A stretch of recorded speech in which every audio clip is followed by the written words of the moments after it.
Yes, good evening. So in the previous class हमने जो basic topics थे accounting के वो कंप्लीट कर लिए थे। बेसिक टॉपिक में याद है मैंने आप लोगों को एक कंसेप्ट अभी छुड़वा रखा है। मैंने बोला था कि आगे कभी मैं बताऊंगा आप लोगों को, एक आउटस्टैंडिंग एक्सपेंस का और एक प्रीपेड एक्सपेंस का। और एक चीज और मेरे को बतानी है बच्चे, मेरे को बताने हैं मेथड्स ऑफ अकाउंटिंग। ठीक है, मेथड्स, बेसिस ऑफ अकाउंटिंग। सुना है कभी आपने 11th में बेसिस ऑफ अकाउंटिंग के बारे में? सुना है कि सुना है? यस, बेसिस ऑफ अकाउंटिंग सुना है? कई बार तो मुझे अंदर से लगता है कि इनको 11th ही रिपीट करानी पड़ेगी पहले। बेसिस ऑफ अकाउंटिंग, हाँ, there are two basis of accounting, cash basis of accounting and accrual basis of accounting. ठीक है, दो बेसिस होती हैं, cash basis of accounting and accrual basis. तो मैं अभी आपको नहीं करा रहा, ये आगे जरूरत पड़ेगी मैं तब कराऊंगा। तो मैं एक पूरी आधा पौने घंटे की वो क्लास रखूंगा जिसमें मैंने आपको आउटस्टैंडिंग एंड प्रीपेड के बारे में बताना है, क्योंकि पार्टनरशिप में यूज होगा और सबसे ज्यादा एनपीओ में यूज होगा, non profit organisation, subscription account बनाना पड़ेगा। तो मेरे को उससे पहले आपको लेनी है वो क्लास भी। ठीक है, तो वो मैं ताजा ताजा उस टाइम रखूंगी, नॉर्मली बच्चे भूल जाते हैं आउटस्टैंडिंग, प्रीपेड और टाइप्स ऑफ अकाउंटिंग। वो वहां पे मैं एक पूरी क्लास का मुद्दा रखूंगा। So today we are going to start with your accounting का जो चैप्टर है, मेजर चैप्टर है पार्टनरशिप अकाउंटिंग। तो हेडिंग डाल लो पार्टनरशिप अकाउंटिंग। शॉर्ट में इसको पार्टनरशिप भी बोलते हैं बच्चे। जनरली ये जो टॉपिक है, ये टॉपिक एग्जाम के लिए तो बहुत इंपॉर्टेंट है ही है, कंसेप्चुअली बहुत इंपॉर्टेंट है। ठीक है, तो पार्टनरशिप अकाउंटिंग के ऊपर वीक, वैसे तो सारा ये आपको पता है, मैंने आपको पार्ट्स बताए थे जब कोर्स डिस्कस कराया था।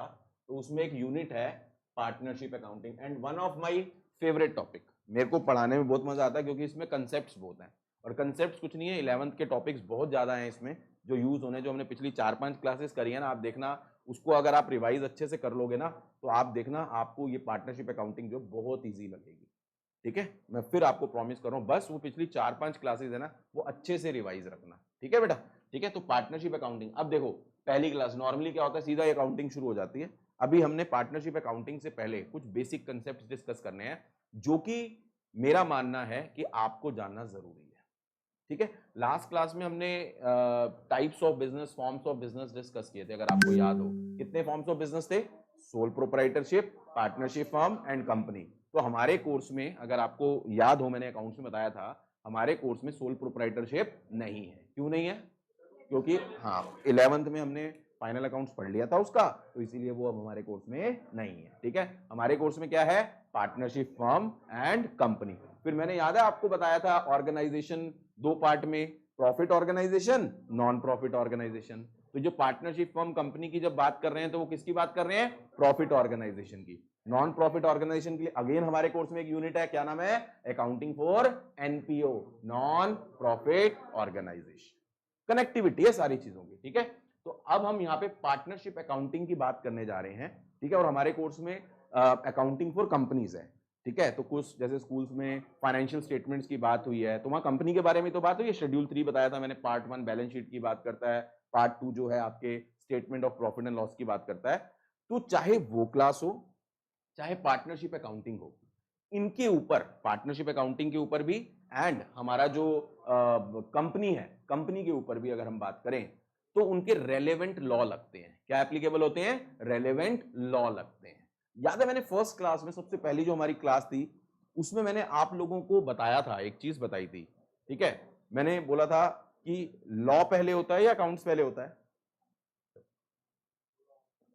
हमेशा लॉ पहले होगा। याद करो, मैंने बताया था लॉ, इकोनॉमिक्स, ये सब पहले होता है, क्योंकि अकाउंटिंग क्या होता है? उसका प्रोसीजर होता है, उसकी एप्लीकेबिलिटी होती है। ठीक है, तो हमेशा पहले क्या होता है? लॉ, इकोनॉमिक्स, एंड उसके बाद क्या होता है? अकाउंटिंग होती है। हमेशा ये याद रखना है आपने। तो अगर हम बात करें पार्टनरशिप अकाउंटिंग की, अगर हम पार्टनरशिप अकाउंटिंग की बात करें, तो पार्टनरशिप अकाउंटिंग के लिए हमारे पास एक लॉ है एक्ट की फॉर्म में, जिसको हम बोलते हैं इंडियन पार्टनरशिप एक्ट 1932। ठीक है, इंडियन पार्ट, बहुत ध्यान से सुनना है बेटा, सिर्फ मैं फिर बोल रहा हूं, अकाउंटिंग कराना तो बहुत आसान है। सबसे पहले हम क्या करने जा रहे हैं, लीगल जो एस्पेक्ट्स हैं वो सारी चीजें हमें डिस्कस करना जरूरी है। तो इंडियन पार्टनरशिप एक्ट 1932 जो है, वो रेलेवेंट एक्ट है जो किसको गवर्न करेगा, पार्टनरशिप अकाउंटिंग को गवर्न करेगा। तो एक्ट का नाम क्या है, लिख लो नाम, इंडियन पार्टनरशिप एक्ट 1932। अब जेन्युइनली बताना, सिर्फ 12th के लिए पढ़ना है या फ्यूचर के लिए पढ़ना है, ईमानदारी से सोच के बता देना, क्योंकि अपने पास तो दोनों तरीके हैं पढ़ाने के, शॉर्ट टर्म भी है और लॉन्ग टर्म भी आता है अपने को। तो जनरली शॉर्ट टर्म स्कूलों में तो एक एक क्लास में क्या कराते हैं और जो रद्दी पेलते हैं ना, मुझे पता है। इंडियन पार्टनरशिप एक्ट 1932, ठीक है। और ये ध्यान रखना ना, पार्टनरशिप अकाउंटिंग सिर्फ 12th में नहीं है, पार्टनरशिप अकाउंटिंग आप जहां भी जाएंगे हर तरफ तेरा ही जलवा, मतलब जहां पे भी आप गए, बीकॉम में गए, जहां पे भी गए, या सीए सीएस कुछ भी प्रोफेशनल करोगे, कहीं ना कहीं पार्टनरशिप अकाउंटिंग आपको अकाउंटिंग में मिलेगा या उससे रिलेटेड कुछ बातें जरूर मिलेंगी। ऐसे ही आप बीकॉम में लॉ पढ़ेंगे, बीकॉम में लॉ आएगा, ठीक है, उसमें एक एक्ट आएगा इंडियन पार्टनरशिप एक्ट 1932। तो आप अपने आप बताना, पार्टनरशिप अकाउंटिंग क्लास के बाद पार्टनरशिप अकाउंटिंग पहले होगी या इंडियन पार्टनरशिप एक्ट पहले होगा? Indian partnership act 1930। तो पहले, अब पार्टनरशिप अकाउंटिंग पढ़ने से पहले टीचर तो रटवा देंगे, मैं आपको इसमें पहले लॉ बताना चाहूंगा, लॉ है क्या, क्योंकि लॉ से ही अकाउंटिंग होनी है सारी चीजें। ये ले लो। अच्छा, तुम्हारे स्कूल में पार्टनरशिप में क्या क्या टॉपिक हो गया, मुझे बताएंगे? हो गया आधी क्लास में। आज मैं एक क्लास में सिर्फ पार्टनरशिप की डेफिनेशन कराऊंगा, है इंटरेस्ट ऑन कैपिटल हो गया, एप्रोप्रिएशन अभी स्टार्ट हुआ, P&L एप्रोप्रिएशन, हाँ तो ड्राइंग्स हो गया, चलो ठीक है। क्या कंप्लीट हो गया? फंडामेंटल्स ही तो कंप्लीट हुआ होगा। अब तुम्हें चैप्टर का नाम तो पता नहीं, फंडामेंटल्स ही चल रहा है अभी, फंडामेंटल्स को पूरा पार्टनरशिप नहीं चेक कंप्लीट हो सकता। पार्टनरशिप में मैं बता देता हूँ क्या क्या है, फंडामेंटल्स, ठीक है, फिर उसके बाद change in profit sharing ratio, फिर उसके बाद गुडविल, फिर उसके बाद एडमिशन ऑफ अ पार्टनर, फिर रिटायरमेंट ऑफ अ पार्टनर, फिर डेथ ऑफ अ पार्टनर, फिर डिसोल्यूशन ऑफ अ पार्टनर, ठीक है। तो जैसे इस बार 12th में जो टर्म्स है ना 1 और 2, तो उसमें क्या हो रहा है, उसमें कुछ पार्ट पहले आ गया, कुछ पार्ट अब आ रहा है? नहीं, अभी तक तो एक, फिर वही बात है, पिछले साल इस टाइम तक यही हमें भी पता था कि एक ही टर्म होगा, पिछले साल अभी तक, फिर वही बात। देखो, तुम फ्यूचर को कैसे प्रिडिक्ट कर सकते हो कोविड टाइम में? मैंने आपको आज इको की क्लास में भी एग्जांपल दिया था कि हमारा पिछली बार क्या हो गया था इको अकाउंट्स में, दोनों में इधर से एनपीओ स्टार्ट कराया टीचर्स ने और उधर से नेशनल इनकम स्टार्ट करा, दोनों ही बड़े टॉपिक मैंने भी शुरू करा दिए, खत्म भी हो गए, 1-1.25 महीना लग भी गया, बड़े टॉपिक हैं। लेकिन मैंने जबकि ये सेम चीज इसको चैतन्य को आज क्लास में बोली, बेटा नेशनल इनकम हमेशा बाद में होना चाहिए, बैलेंस शीट थोड़ा पहले बना दोगे, एक एग्जांपल दो, बैलेंस शीट हमेशा बाद में होती है ना, तो वो नेशनल इनकम तो बाद में पता चलेगा ना, जब determination of income, money and banking सब होने चाहिए। अब जो भी है स्कूल में जैसे कराया, मैं उस पर कमेंट नहीं कर रहा। अब हुआ क्या, इधर से नेशनल इनकम खत्म हो गया और इधर से एनपीओ खत्म हो गया जी, कोविड बढ़ गया, कोविड बढ़ गया, तो सीबीएसई ने तो सर्कुलर निकाल दिए, इतने चेंजेस किए, उसमें क्या कर दिया, नेशनल इनकम भी अब सेकंड टर्म में आ रहा है, आप चेक कर लेना, और उधर से जो आपका एनपीओ है वो भी अभी आ रहा है, वो आया ही नहीं पहले। अब सोचो, अब बच्चों को दोबारा रिवाइज कराया मैंने सारा, तो अब उसे 1 महीने की वजह से हुआ क्या, 1 महीने की वजह से 1 महीना हमारा निकल गया, लेकिन टर्म 1 के लिए तो खराब हो गया, हालत टाइट हो गई थी कोर्स करने में बच्चों की। तो वही मैं कह रहा हूं, अभी हम कुछ कमेंट नहीं करें, आज क्या है सिचुएशन, आज की सिचुएशन तो हमारे हाथ में है, लेकिन कल कोविड बढ़ जाएगा, हफ्ते बाद बढ़ जाएगा, वी कांट से, बढ़ रहा है ना, तो इसीलिए हमें तो प्रिकॉशन लेनी है। लेकिन पॉइंट इज दिस कि कब सर्कुलर आ जाए, क्या आ जाए, सीबीएसई क्या कर दे, क्योंकि सीबीएसई ने तो पिछले साल पूरा एक्सपेरिमेंट कर लिया, एक्सपेरिमेंट ही था ना उन बच्चों के लिए, तो पूरा एक्सपेरिमेंट। तो इस बार तो सीबीएसई मोर एक्सपीरियंस्ड होगी, 1 साल पुराना हो गया कि ये एक्सपीरियंस, हो सकता है कि तुम्हारे भी टर्म 1 टर्म 2 दोबारा डाल दे, अभी कुछ नहीं कह सकते, तो इसीलिए हो सकता है आधा पार्ट ऑब्जेक्टिव, अपने पास सब समान है, ऑब्जेक्टिव सब, टेंशन ना लो कि ऑब्जेक्टिव आया तो हम ऑब्जेक्टिव के हिसाब से करेंगे, सब्जेक्टिव आया तो सब्जेक्टिव के हिसाब से करेंगे, तीनों सब्जेक्टिव, डोंट वरी, क्योंकि मैंने भी पिछली बार पढ़ा है, तो वो टेंशन ही नहीं है।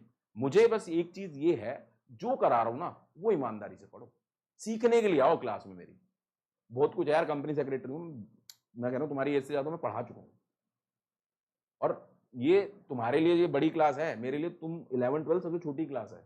मैं सीए को पढ़ाता हूँ, सीएस को पढ़ाता हूँ, सीडब्ल्यूए को पढ़ाया हुआ है, बीकॉम को पढ़ा रखा है, सब पढ़ाया, और फाइनेंशियल सब्जेक्ट से पढ़ाए हुए हैं सारे, तो मुझे पता है कि तुम्हें क्या, और तुम्हें कुछ ज्यादा ही मिलेगा, अभी इस क्लास के बाद देख ले। अब ये चीजें जो भी तुम टीचरों वीचरों के नाम ले रहे थे वो उनको पता भी नहीं होगा, बताएंगे भी नहीं। वो नाम जो भी है वो एरिया के होते हैं। अभी तुम्हें पता नहीं है ना, अभी तुम्हारे सर्कल में CS के लिए अगर तुम पूछोगे संगीत केडिया क्लासेस, हमारा बहुत फेमस नाम है संगीत केडिया अकेडमी। अभी कल की ही बात है, मैं इसको निमित को बता रहा था, मेरी वाइफ भी CS है, ठीक है, तो वो प्रैक्टिस में है। तो वो किसी क्लाइंट के यहाँ गई, तो उस क्लाइंट के यहाँ जो कंपनी थी, वो कंपनी सेक्रेटरी उसकी ज्योति नाम है उसका, ठीक है। तो वो भागती भागती मेरी वाइफ के पास आई, मैम आप पुनीत सर की वाइफ हैं? कह रहे हाँ, आप कैसे जानते हो पुनीत सर को? सर वो तो मेरे आइडल हैं, मेंटर हैं, उन्होंने मेरे को 2012 में पढ़ाया था। अब देखो कहाँ से रिलेशन निकलते हैं, 10 साल पुराना बच्चा मेरे को वो अप्रिशिएट कर रहा है। तो हमने ये गुडविल कमाई है भाई, पैसा तो जो कम ज्यादा जो कमाया है, लेकिन गुडविल बहुत कम। ठीक है, आज तुम अभी मेरे को जानते नहीं हो, अभी आप लोग 1 महीना मेरे से जब चीजें सेट हो जाएंगी ना सारी, तो फिर आप देखना, आपको खुद ही, और स्कूल में कंपेयर करते रहना और आसपास भी कंपेयर कर लेना कि क्या मिल रहा है क्या नहीं। कचरा खिलाया जा रहा है और कुछ नहीं खिलाया जा रहा, मैं फिर बोल रहा हूँ। ठीक है, मैंने इसीलिए पूछा, पार्टनरशिप अकाउंटिंग में सीधा आपको फंडामेंटल से स्टार्ट कर सकता हूँ, लेकिन उससे पहले पार्टनरशिप एक्ट कहता क्या है, लॉ क्या है, वो चीजें समझना बहुत जरूरी है बेटा। ठीक है, तो उनको समझना है बहुत बहुत ज्यादा जरूरी, नहीं तो बेटा लाइफ में पीछे रह जाओगे। तो इंडियन पार्टनरशिप एक्ट जो है 1932 पार्टनरशिप, अभी मैं बीच बीच में तुमसे पूछूंगा क्योंकि तुम पढ़ चुके हो, ठीक है, तो पूछूंगा, देखना तुम्हें अपने आप से चीजों में इंटरेस्ट आएगा और डाउट्स आएंगे बहुत सारे। अच्छा सर ये कैसे ये कैसे, क्योंकि तुमने बहुत सारी चीजें मन गढ़ंत सुन रखी है, पता ही नहीं है अपने आप में। जो पार्टनरशिप की डेफिनेशन है ना, पूरी एक क्लास किया है, अभी कराऊंगा। अब वही मैंने तभी पूछा, वैसे पढ़ना चाहते हो नहीं पढ़ना चाहते तो साफ है, रट्टा मारना तो मार लो, लाइफ में पीछे रहोगे। अभी तो नंबर तो मैं वैसे ही ला के दिखा दूंगा तुम्हें। तो इंडियन पार्टनरशिप एक्ट, अब क्वेश्चन है और बोलो सर ये 1932 है, ठीक है, भारत तो आजाद हुआ था 1947 में, इसके भी आंसर है मेरे पास। तो क्यों है 1932 है, तो हमारे लिए क्यों है ये? तो अब सुनो, अब मेरी पूरी 1 घंटे की गाथा सुनना, टाइम मत देखना, कहीं जाने की जरूरत नहीं, हम यही है। और मेरे साथ बैठे हो कभी टाइम देखना भी मत, वो 1.5-2 घंटे जो काउंट वाउंट मुझे तो पता ही नहीं चलता, चलते चलते मैं फ्लो में ही आ जाता हूँ। ठीक है, तो ध्यान रखना, जब तक तुम नहीं कहोगे थक गए, मैं नहीं थकूंगा। तो Indian partnership act 1932 is the law जो पार्टनरशिप अकाउंटिंग को क्या करता है, गवर्न। सबसे पहला पॉइंट यही है कि which act governs the partnership accounting, answer is Indian partnership act 19। अब ये ऑब्जेक्टिव का पहला क्वेश्चन बनता है, ऑब्जेक्टिव क्वेश्चन है ना, 4 ऑप्शन दे देंगे, इंडियन कॉन्ट्रैक्ट एक्ट दे देंगे, इंडियन पार्टनरशिप एक्ट दे देंगे, cell of goods act they देंगे, नेगोशिएबल इंस्ट्रूमेंट एक्ट दे देंगे। ठीक है, तो आपका आंसर क्या है, इंडियन पार्टनरशिप एक्ट 1932, राइट। तो अब ध्यान से सुनना बच्चे, मैं आपको लॉ से शुरू कर रहा हूं, ठीक है। अच्छा, आपको सबको पता है कि हमारी कंट्री आजाद कब हुई थी? 15 अगस्त 1947, 47, यस और नो, उस दिन भारत आजाद हुआ था।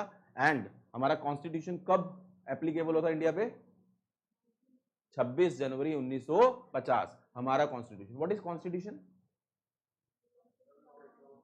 हाँ, कॉन्स्टिट्यूशन, कॉन्स्टिट्यूशन क्या है?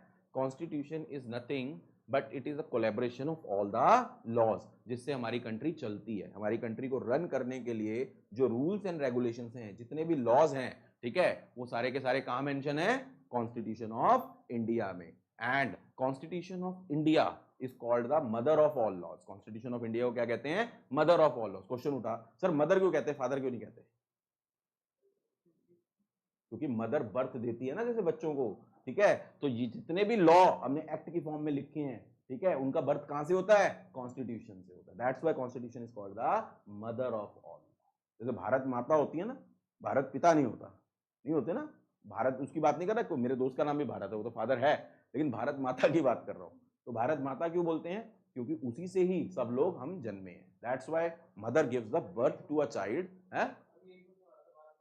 हाँ, तो रीजन ही वही है ना, मुझे पता है बेटा, जहां तक तुम सोच सकते हो ना बेटा, मैं सब सोच लूंगा, टेंशन ना लो, ठीक है। तो बेसिकली अगर हम बात करें, constitution is called the mother of all laws.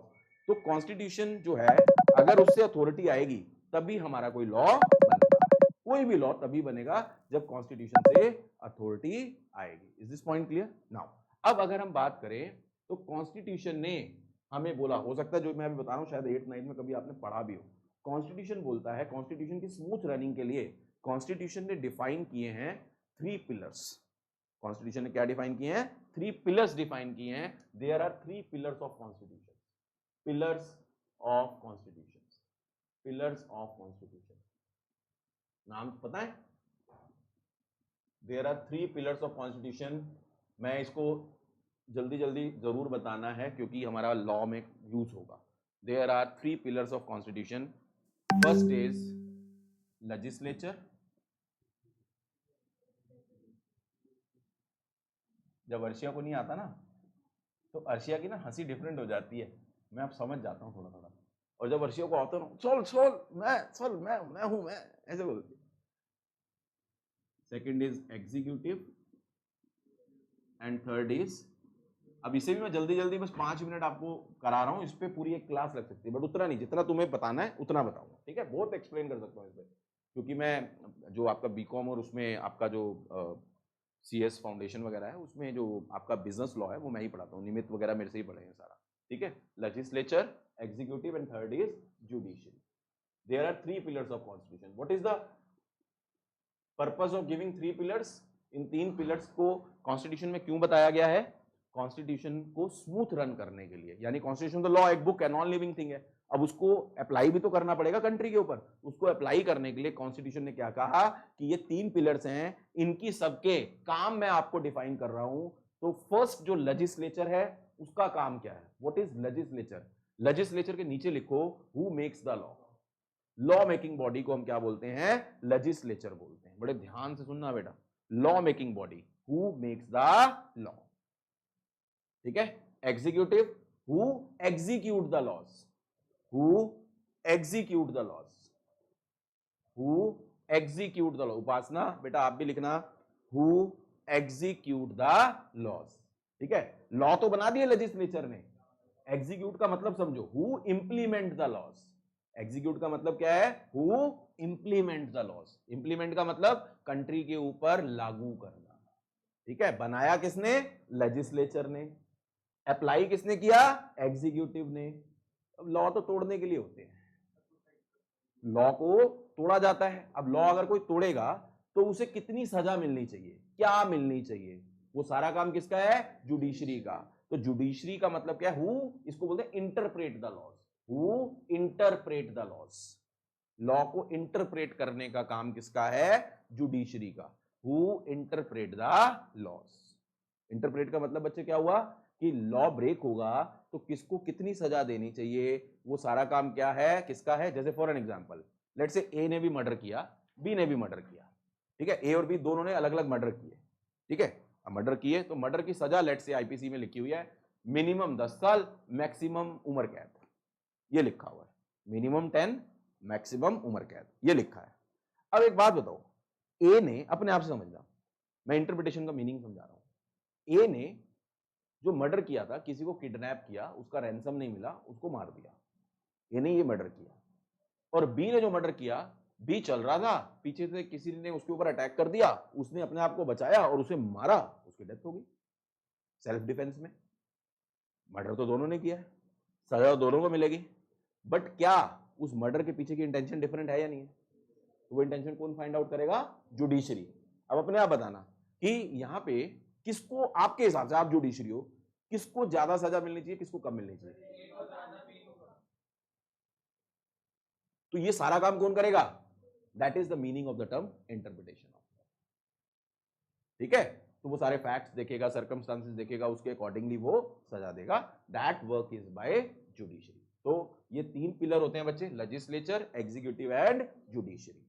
Law making body legislature, law को एग्जीक्यूट करने की body executive, and third judiciary. अब यहां पे बच्चों के बड़े दिमाग में ना गलत सलत बातें होती है, वो क्लियर कर दिया मुझे. ठीक है, अब यहां पे अगर हम बात करें, लेजिस्लेचर की बात करते हैं, लॉ मेकिंग बॉडी है. अब जो ये लेजिस्लेचर है, एग्जीक्यूटिव है, जुडिशरी है, ठीक है, आपने पढ़ा होगा कि हमारी जो कंट्री है ना, उसके कॉन्स्टिट्यूशन ने journal rule, federal system follow किया है. क्या फॉलो किया है? फेडरल सिस्टम फॉलो किया है. सुना है फेडरल सिस्टम? बचपन में करा होगा. ठीक है, बट इन एक्सेप्शनल सर्कमस्टांसेस ये यूनिटरी सिस्टम बन जाता है. What is federal system? ऐसे नहीं, ये तो एग्जांपल हो. पावर्स जो होती हैं डिवाइड करा है दो पार्ट में, one at central level, another at state level, और वो तीनों में मिलेगा आपको, तीनों सिस्टम में मिलेगा। ये बहुत इंटरेस्टिंग है, लॉ ढंग से पढ़ाया जाए और पढ़ा जाए, ठीक है। और मैं इससे अकाउंट देखना कैसे कनेक्ट करूंगा। तो लेजिस्लेचर हो या एग्जीक्यूटिव हो, जुडिशरी हो, लेजिस्लेचर की अगर हम बात करें तो लेजिस्लेचर क्लासिफाइड है, बस ये क्लासिफिकेशन आपको पता होना चाहिए, दो पार्ट में। लेजिस्लेचर जो है it is divided into two parts, one part is called parliament,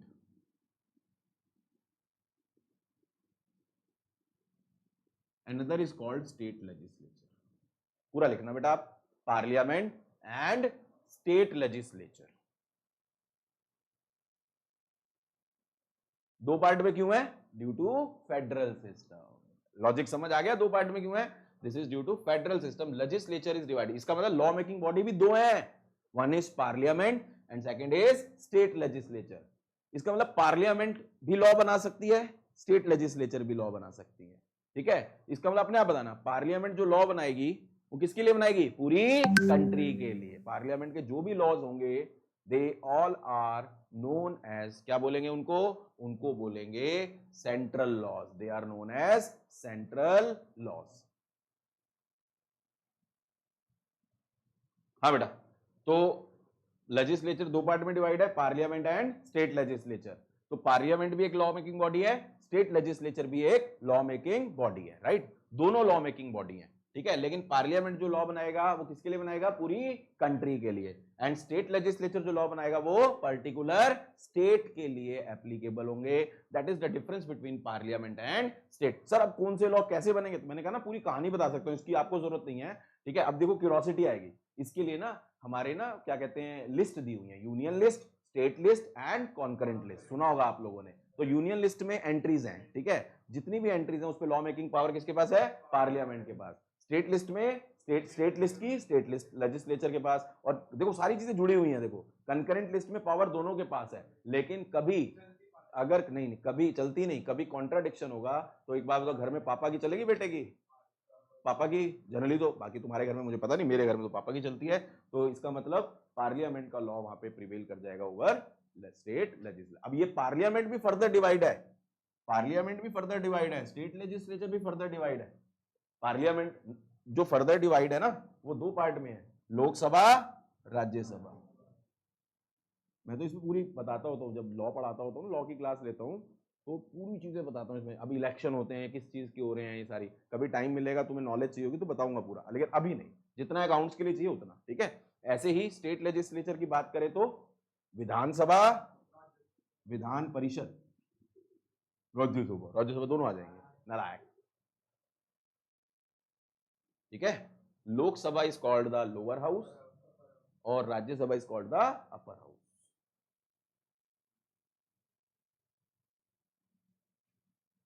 legislative assembly, legislative council ऐसे बोलते हैं इंग्लिश में, अंग्रेजी में, ठीक है। तो ये हमें मोटा मोटी ये पता होना चाहिए, लॉ मेकिंग बॉडी कौन है? लेजिस्लेचर। लेजिस्लेचर लॉ बनाता है। नाउ एग्जीक्यूटिव का काम क्या था? मैंने बताया था, who execute the laws, law को इंप्लीमेंट कराना। और एग्जीक्यूशन कराने के लिए हमारे देश की गवर्नमेंट होती है। एग्जीक्यूट कौन कराता है? गवर्नमेंट। अब यहां पे ना नोशन होता है दिमाग में लोगों के, सर गवर्नमेंट लॉ, अच्छा लॉ कौन बनाती है? गवर्नमेंट। गवर्नमेंट लॉ नहीं बनाती है, जो गवर्नमेंट होती है उस कंट्री को चलाती है। चलाती कैसे? As per the legal system. अब इसमें भी बहुत सारी एक्सेप्शनल केसेस में गवर्नमेंट के पास भी पावर होती है लॉ बनाने की, लेकिन वो एक्सेप्शनल केसेस में होती है। लेकिन गवर्नमेंट जो होती है ना वो कभी लॉ नहीं बनाती है। गवर्नमेंट क्या करती है? जो लॉ बना हुआ है उसको इंप्लीमेंट कराती है, ठीक है। तो एग्जीक्यूटिव भी दो पार्ट में है, सेंट्रल लेवल पे central government and state level पे स्टेट गवर्नमेंट। अब इनकी भी आपस में कनेक्शन होता है, बहुत कुछ होता है, लेकिन अभी इतना भावनाओं को कंट्रोल, क्योंकि मुझे पता है भावनाएं जागने लग जाएंगी, इफ्स एंड बट्स वाली बहुत सारी हैं इसमें, बहुत आंसर है मैं बता रहा हूँ, इस पे तो बहुत क्लासेस हैं। कभी लेना हो तो मेरी रिकॉर्डेड क्लास भी होगी, ले लेना, मेरे से पढ़ लेना कभी मन हो तो। बेसिक क्लासेस लॉ की पढ़ लेना, आप ऐसे ही पढ़ना, कोई दिक्कत नहीं है। सीखने के लिए आप बैठे हो, मेरे को सिखाने के लिए बहुत है, ठीक है, भंडार है भगवान की दया से। एक्सपीरियंस इतना सारा हो गया ना, तो मैं तो चाहता हूँ बच्चों को मिले सब, ठीक है। Executive, central government, state government, clear, ठीक है। तो आपसे मेरे बच्चे ये नहीं बोलेंगे लॉ कौन बनाता है, गवर्नमेंट। रॉन्ग है। लॉ कौन बनाता है, लेजिस्लेचर। गवर्नमेंट का काम क्या है, उस लॉ को एग्जीक्यूट करना। इसका मतलब जो लेजिस्लेचर ने लॉ बनाए, सॉरी पार्लियामेंट ने लॉ बनाए होंगे, उसको एग्जीक्यूट करने की पावर किसके पास होगी, सेंट्रल गवर्नमेंट के पास। देखो कनेक्ट करो, सारी अपने आप होंगी। और जो स्टेट लेजिस्लेचर की, जैसे यूपी का लॉ है, तो वहां के स्टेट लेजिस्लेचर ने अगर बनाया तो उसको यूपी में ही एप्लीकेबल, कोई वो दिल्ली में थोड़ा ना एप्लीकेबल हो जाएगा, होगा भी यूपी में एप्लीकेबल, तो उसको अप्लाई करने की पावर वहां की स्टेट गवर्नमेंट। आई होप सो क्लियर होगा ये पॉइंट। Next, judiciary. जुडिशरी की अगर हम बात करें तो मैंने बताया था फेडरल सिस्टम। जुडिशरी भी दो पार्ट में बेसिकली, एक सेंट्रल लेवल पे और पर्टिकुलर स्टेट लेवल पे। Highest court of India judiciary किस फॉर्म में होती है, कोर्ट्स की फॉर्म में। तो हाईएस्ट कोर्ट ऑफ इंडिया कौन सी है, सुप्रीम कोर्ट। तो हमारी कंट्री में सुप्रीम कोर्ट कितनी है, एक ही है, क्योंकि वो एक कंट्री के लिए एक ही है, इसीलिए रीजन है उसका, एक ही कोर्ट है वो सुप्रीम कोर्ट। कोई आगे ना सुप्रीम कोर्ट कितनी है, ये मैं बता रहा हूं, मजाक समझ रहे होगे तुम। कई बार बच्चे आते हैं 12th पास करके, बीकॉम पास करके, उनको यही नहीं पता होता सुप्रीम कोर्ट। उनको लगता है क्योंकि दिल्ली में रहते हैं, दिल्ली में सुप्रीम कोर्ट दिल्ली में है, तो होगी कहीं और भी होगी। तो ऐसा नहीं है, सुप्रीम कोर्ट सिर्फ एक ही है, ठीक है। सुप्रीम कोर्ट सिर्फ एक है पूरी कंट्री के लिए, इसलिए इसको सेंट्रल कोर्ट बोलते हैं, पूरी कंट्री के, ठीक है। उसके अलावा जो हायरार्की अब मैं लिखवा रहा हूं, ठीक है, वो हर स्टेट में होती है। हो गया ना, फेडरल सिस्टम फॉलो हो गया, ये एक कंट्री की एक। उसके अलावा जो नीचे की हायरार्की लिखवा रहा हूं, ये छोटी सी हायरार्की लिखवा रहा हूं, वो हायरार्की हर स्टेट में चलती है। सुप्रीम कोर्ट के नीचे जो कोर्ट होती है वो हाई कोर्ट होती है। हाई कोर्ट के नीचे होती है डिस्ट्रिक्ट कोर्ट। मैं लॉ भी कर रहा हूँ, एलएलबी भी कर रहा हूँ, मेरे को टाइम मिल गया इस बार कोविड में, तो मैं इस साल अभी ये जून में मेरे फाइनल सेमेस्टर के पेपर हो जाएंगे, मैं एलएलबी भी मेरी कंप्लीट हो जाएगी। मेरा बहुत टाइम से पेंडिंग थी, समय ही नहीं मिलता था। ये एक अच्छा काम हुआ हमारे टीचर्स के लिए कि सबने आगे एजुकेशन कंप्लीट करी। तो मेरी अभी पीछे पेपर खत्म हुआ, अभी 6 सेमेस्टर के जून जुलाई में, अगर कोविड नहीं आया तो मैं एलएलबी भी मेरी हो जाएगी, ठीक है।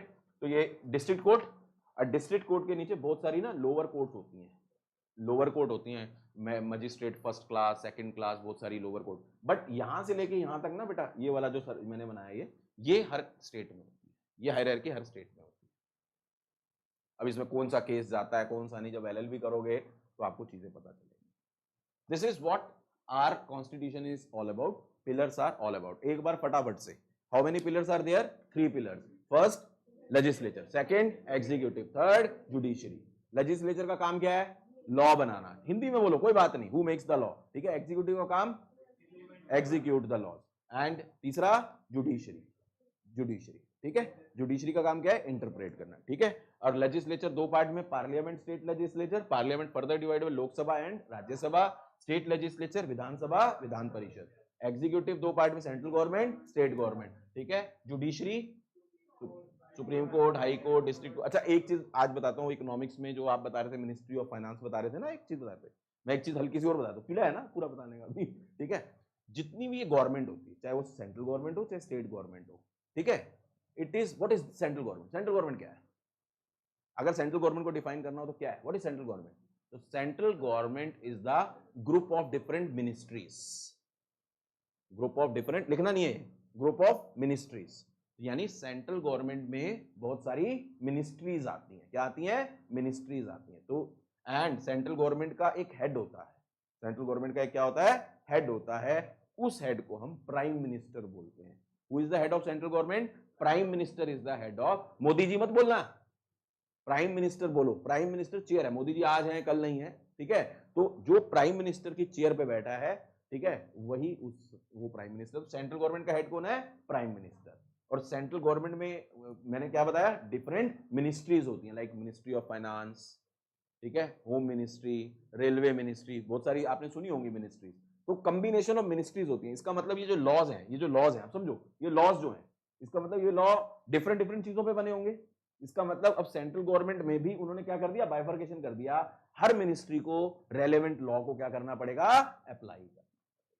लॉजिक समझ आता है। तो मिनिस्ट्री ऑफ फाइनेंस किससे रिलेटेड चीजें देखेगी, जो हमारी कंट्री के फाइनेंस से रिलेटेड पॉइंट्स हैं उनको कौन देखेगी, ministry of finance. Like taxation है और बहुत सारी चीजें हैं, वो सारी चीजें कौन देखेगी। ऐसे ही रेलवे से रिलेटेड कौन देखेगी, रेलवे मिनिस्ट्री। हमारी डिफेंस मिनिस्ट्री है, होम मिनिस्ट्री है, वो सारे काम, सब चीजें बांट रखी हैं। डेलीगेशन कर रखा है प्रॉपर, बिजनेस स्टडीज में बताऊंगा डेलीगेशन ऑफ अथॉरिटी, ठीक है। ये पॉइंट समझ आता है। सेंट्रल गवर्नमेंट इसी के पैरेलल, इसी अब स्टेट गवर्नमेंट में क्या है, parallel same group of ministries. इसका मतलब स्टेट गवर्नमेंट में भी क्या है, मिनिस्ट्रीज है, लेकिन डिफरेंस क्या है, सेंट्रल गवर्नमेंट की जो मिनिस्ट्रीज हैं वो पूरी कंट्री के लिए है, स्टेट गवर्नमेंट की जो मिनिस्ट्री है वो किसके लिए, पर्टिकुलर स्टेट के लिए, ठीक है। और सेंट्रल गवर्नमेंट का भी अपना हेड होगा, उसे हम क्या बोलेंगे, chief minister. The head of sorry state government का हेड जो होगा उसे हम क्या बोलेंगे, चीफ मिनिस्टर। सेंट्रल गवर्नमेंट के हेड को क्या बोलेंगे, prime minister. Is this point clear to everyone? Point समझ आते हैं? क्या है हमारा लेजिस्लेचर, एग्जीक्यूटिव एंड जुडिशरी, ये पॉइंट जानना बहुत जरूरी है। बहुत सारी पावर लेजिस्लेचर ने लॉ मेकिंग की, ध्यान से सुनना, लॉ मेकिंग की बहुत सारी पावर अगर जरूरत पड़े तो वो एग्जीक्यूटिव और जुडिशरी को ट्रांसफर कर सकती है लेजिस्लेचर, ठीक है। वो उसमें हम पढ़ेंगे डेलीगेटेड लेजिस्लेशन होती है, वो सब चीजें हमारे जानने की जरूरत नहीं है, ये हमें पता होना चाहिए। क्लियर? एक पॉइंट और यहाँ पे बहुत इंपॉर्टेंट बात करने वाला है, हमारा कॉन्स्टिट्यूशन तो 1950 में बना था। हमारा कॉन्स्टिट्यूशन कब बना था, 1950 में। इसका सुनो तो सही, सुनो तो सही, वही उसी पे आ रहा हूँ, ठीक है।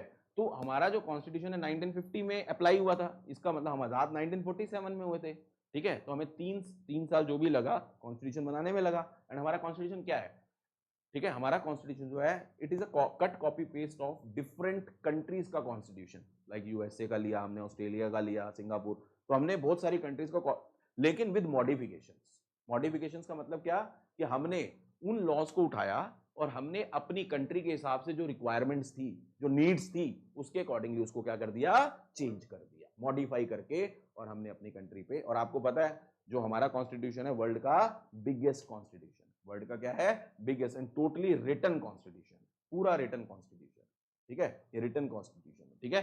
तो यहाँ पे अगर हम बात करें तो मेरा पॉइंट ये था कि कॉन्स्टिट्यूशन तो हमारा 1950 में अप्लाई हुआ था, इसका मतलब हमारे लॉ बनने तो पार्लियामेंट जब पैदा ही कब हुई है, 1950 को एप्लीकेबल हुई है, यस और नो।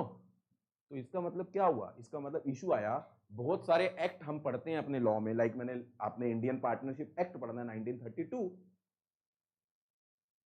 ठीक है, इंडियन पार्टनरशिप एक्ट 1932, तो 1932 में तो हमारा कॉन्स्टिट्यूशन था ही नहीं,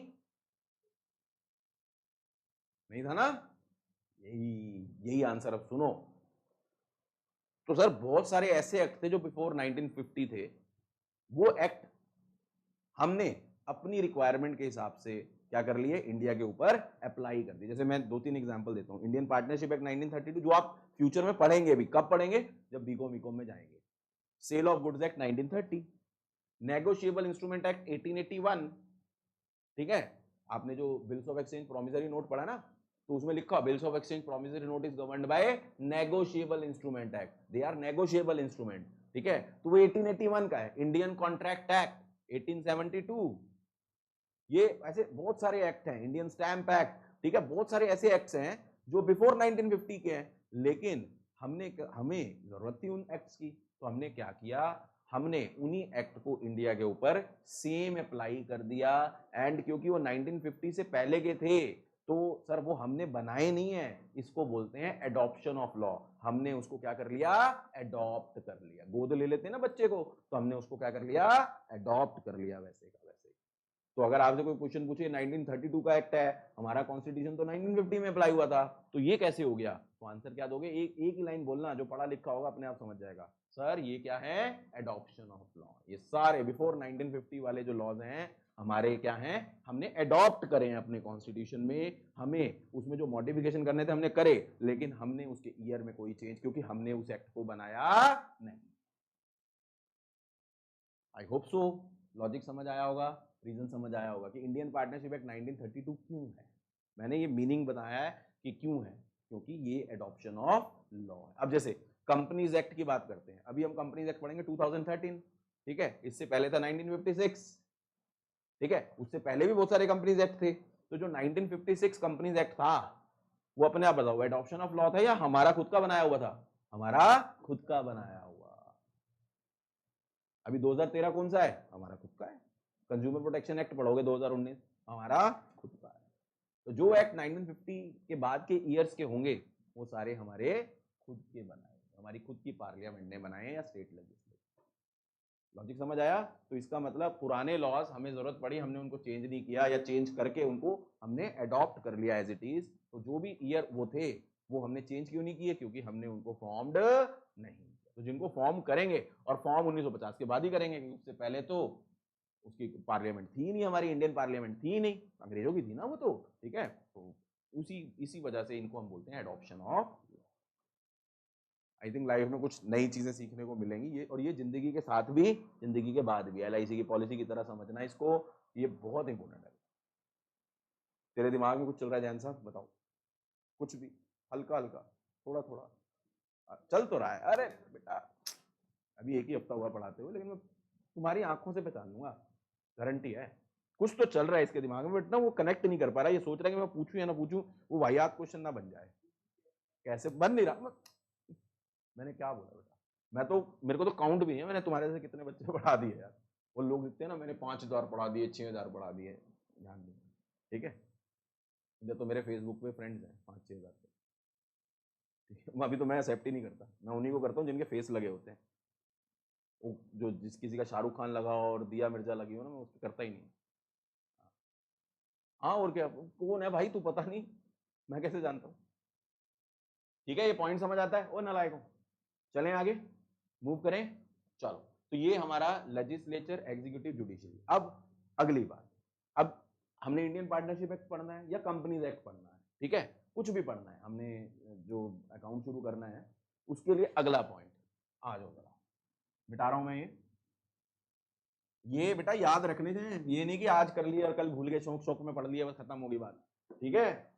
और याद रखोगे, ये चीजें कुछ दे रहा हूं, आगे फ्यूचर में बीकॉम वीकॉम कहाँ पढ़ोगे क्या नहीं पढ़ोगे, लेकिन ये चीजें ध्यान रखनी है बेटा, काम आने वाली है।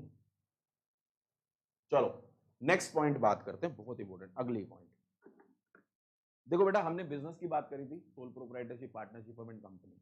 नाउ एक टर्म यूज होती है association of person, again V की पावर 10,000 लगा लेना, association of person. Association of person का मतलब होता है group of person. Association of person का मतलब होता है group of person, AOP short में बोलते हैं, एसोसिएशन ऑफ पर्सन। ध्यान से सुनना बेटा, as per law association of person are of two types. There are two types of association of person. AOP जो होती है, इसे थोड़ा सा नीचे लिख दूं, स्क्रीन पे आ नहीं रहा। एसोसिएशन ऑफ पर्सन जो है वो दो तरीके की होती है। There are two types of AOP, ठीक है। First is incorporated association of person,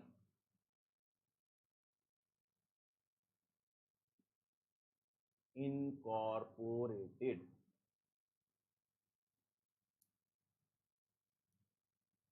association of person, and second होती है unincorporated association of person.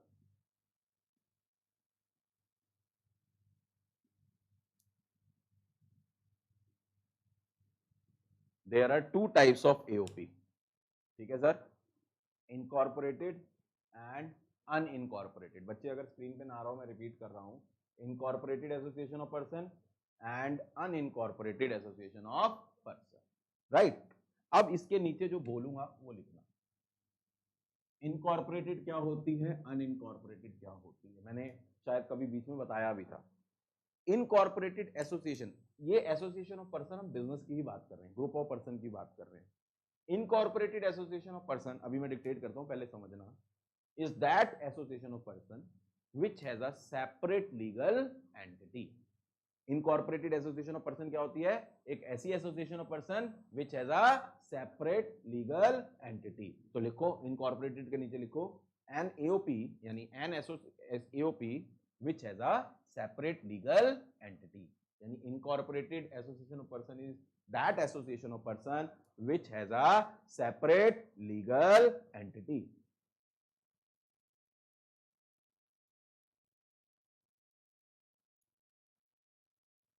which has a separate legal entity। पहले ये लिख लिया, अभी मीनिंग समझेंगे। अनइनकॉर्पोरेटेड के नीचे लिखो, लिख नहीं रहा तू? इनकॉर्पोरेट, अनइनकॉर्पोरेटेड क्या होगी अपने आप बता दो? which does not have separate legal entity।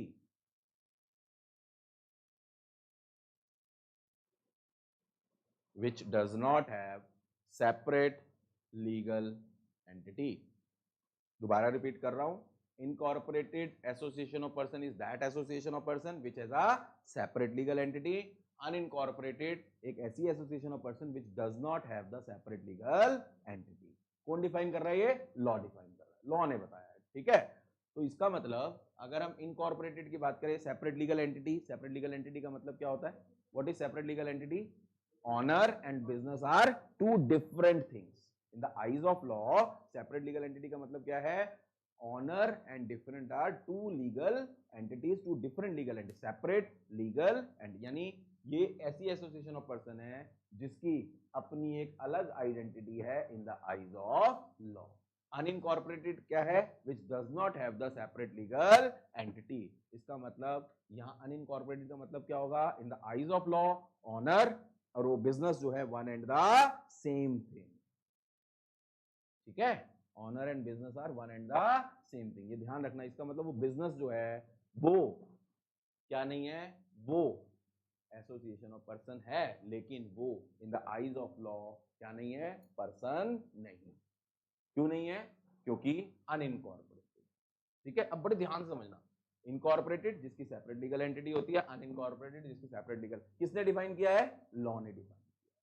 किसने डिफाइन किया? लॉ ने। नाउ इसका मतलब अब इनकॉर्पोरेटेड को फर्दर क्लासिफाई किया गया, यानी जो सेपरेट लीगल एंटिटी है it is further classified into two categories, यानी जहां आपने डेफिनेशन लिखी थी ना यहाँ पे, उसके नीचे लिखो it is further classified into two categories. Arrow बना दो, उसके नीचे एरो बना दो, जैसे मैंने एरो बनाया ना। देखो इनकॉर्पोरेटेड मीनिंग लिखा विच एज अ सेपरेट लीगल है। अब कौन सी एसोसिएशन ऑफ पर्सन है जिनको इनकॉर्पोरेटेड कहेंगे, ठीक है।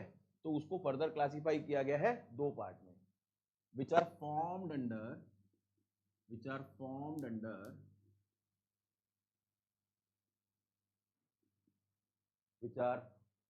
Under special act of parliament, special act of parliament या स्टेट लेजिस्लेचर। नोट करो नालायकों, यहां जिसको अगर बोर्ड पे नजर नहीं आ रहा मैं बोल रहा हूं, इनकॉर्पोरेटेड का मीनिंग लिखा। फर्दर इनकॉर्पोरेटेड दो कैटेगरी की हो सकती हैं, यानी उनकी सब कैटेगरीज हैं, formed under special act of parliament और स्टेट लेजिस्लेचर। एंड सेकंड है formed under companies act, formed under companies act. ओहो सर अब सुना सुना लग रहा है, फॉर्म्ड अंडर कंपनीज एक्ट। इसका मतलब इनकॉर्पोरेटेड एसोसिएशन ऑफ पर्सन जो है वो दो तरीके की बन सकती है, which are formed under special act of parliament या स्टेट लेजिस्लेचर, या which are formed under companies act 2013 और any previous law related to companies, यानी 1956 वाला या उससे पहले वाला। तो इसका मतलब हम किसको इनकॉर्पोरेटेड एसोसिएशन ऑफ पर्सन बोलेंगे? जिसकी सेपरेट लीगल एंटिटी होती है। अब आगे उन्होंने फर्दर क्या डिफाइन किया? इन दो कैटेगरी की जो ऑर्गेनाइजेशंस होगी वो किसमें कवर होंगी? इनकॉर्पोरेटेड में। कौन सी organisation? Which are formed under special act of parliament या स्टेट लेजिस्लेचर, और which are formed under companies act. Sir formed under special act of parliament state, अभी आपने बताया तो था पार्लियामेंट और स्टेट लेजिस्लेचर बताया था ना, देखो कनेक्ट हो रहा है। इसका मतलब ये वो ऑर्गेनाइजेशंस हैं जिनका अपना स्पेशल एक्ट है, जिनका अपना क्या है? स्पेशल एक्ट है। They are governed by their own law, अपने खुद के लॉ से गवर्न होते हैं। एंड उसका बेस्ट एग्जांपल है बहुत सारे, अभी हमने आरबीआई का नाम लिया था, आरबीआई सुना है, रिजर्व बैंक ऑफ, देखो ये चीजें सारी कनेक्ट करूंगा, मनी एंड बैंकिंग में मनी में लिया था ना, RBI reserve bank of India. तो आरबीआई जो है it is governed bye its own law, इसका खुद का एक्ट है आरबीआई एक्ट, सुना है। इसके अलावा एलआईसी का अपना खुद का एक्ट है, ठीक है। उसके अलावा हमारे इंस्टीट्यूट, कौन से institute? ICSI, institute of company secretaries of India, ICAI, institute of chartered accountancy of India, ICMAI, institute of cost management accounting of India. ये सारी जो ऑर्गेनाइजेशंस के नाम, ये सम ऑफ द एग्जांपल्स हैं, ठीक है, एक मिनट, ये formed under special act of parliament या स्टेट लेजिस्लेचर है। जैसे फॉर एग्जांपल मैंने बताया आरबीआई किससे गवर्न होता है, आरबीआई एक्ट से, एलआईसी अपना एक्ट है, आईसीएसआई का कंपनी सेक्रेटरीज एक्ट है, ठीक है, institute of chartered accountancy of India का चार्टर्ड अकाउंटेंसी एक्ट है, उनका चार्टर्ड सीएमए सीडब्ल्यूए बोलते हैं ना, कॉस्ट एंड मैनेजमेंट अकाउंटेंट या वर्क अकाउंटेंट बोलते हैं, उनका अपना एक्ट है। तो ऐसी ऑर्गेनाइजेशन जिसका खुद का अपना एक्ट है और वो एक्ट किसने बनाया है, पार्लियामेंट ने बनाया है, ठीक है, तो इन ऑर्गेनाइजेशन को हम first category of incorporated association में कवर करते हैं। क्लियर है, लेट मी कंप्लीट फर्स्ट, ठीक है। तो ये जो सारी हैं इनको बेसिकली हम बोलते हैं स्टैट्यूटरी कॉर्पोरेशन। क्या बोलते हैं, these are known as statutory corporations. इन्हें क्या बोलते हैं, स्टैट्यूटरी कॉर्पोरेशंस बोलते हैं, these are known as statutory corporation का मतलब क्या हुआ, those incorporated association of person which are formed under the special act of parliament. आप कहीं पे भी देखना लिखा होगा, आप कभी सीए इंस्टीट्यूट जाना, वहां लिखा होगा आईसीएआई, नीचे लिखा होगा statutory corporation formed under the special act of parliament, यानी इनका अपना खुद का एक्ट है and they are governed by their own law, अपने खुद के लॉ से गवर्न हो रहे हैं। एंड ये लॉ किसने बनाए हैं, ये लॉ गवर्नमेंट ने बनवाए हैं। किसको क्या क्या बनवाए हैं, पार्लियामेंट। प्लीज अभी मेरे को पूरा कंप्लीट करने देना, फिर आपका कोई भी डाउट होगा मैं लूंगा, ठीक है। अभी little knowledge is a dangerous thing, ये समझ आता है, यानी ये एक तरीका है किसी बिजनेस को करने का, एक तरीका है किसी बिजनेस, कहीं ना कहीं तो कुछ ना कुछ तो कर रहे हैं ना, ठीक है, लेकिन सर ये इनको हम बोलेंगे क्या, क्योंकि इनका अपना खुद का एक्ट है, that's why they are known as statutory corporation. Now दूसरा फॉर्म क्या, इनकॉर्पोरेटेड एसोसिएशन ऑफ पर्सन का, ऐसा business which are formed under the companies act.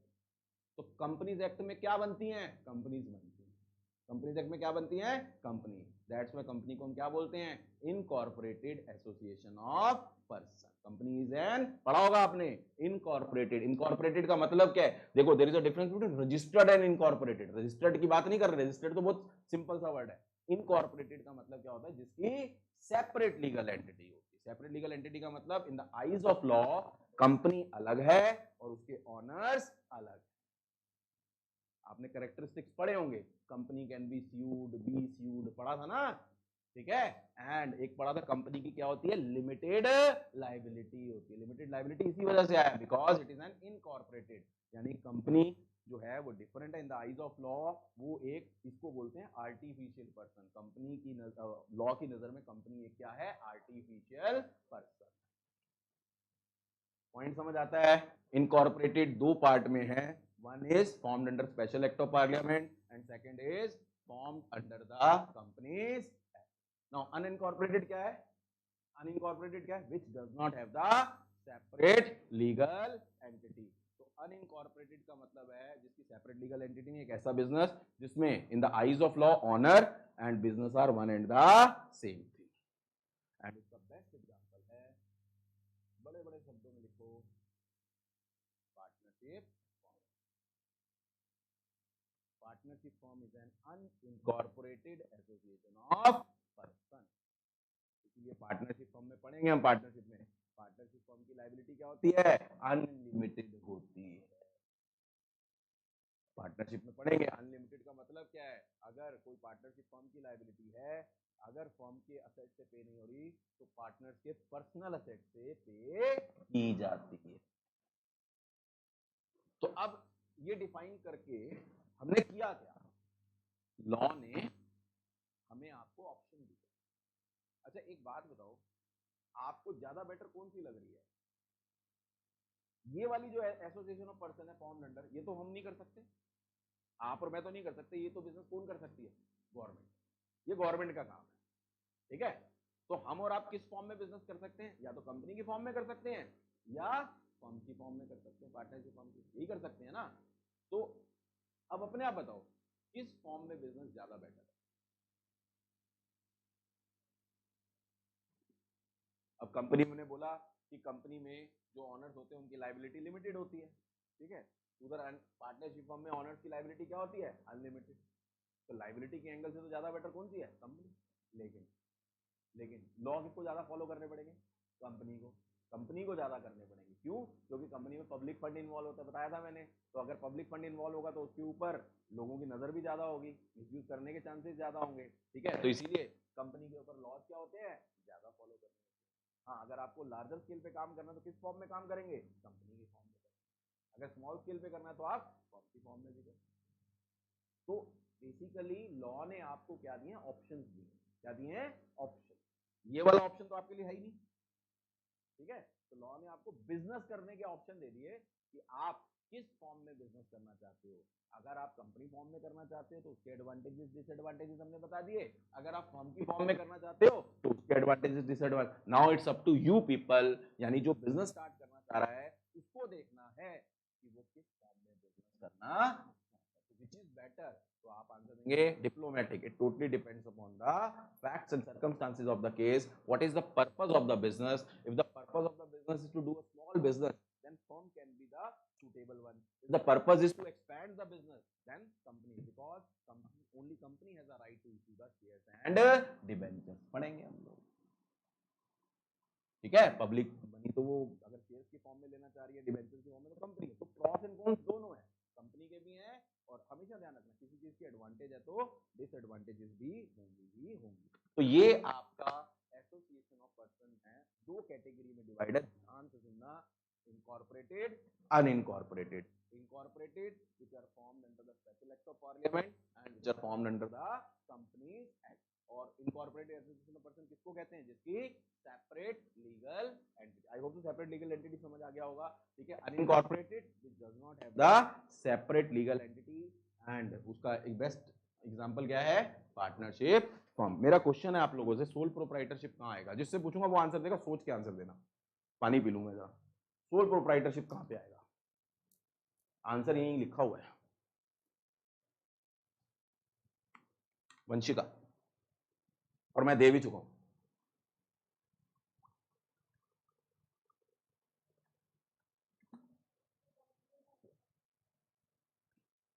चैतन्य,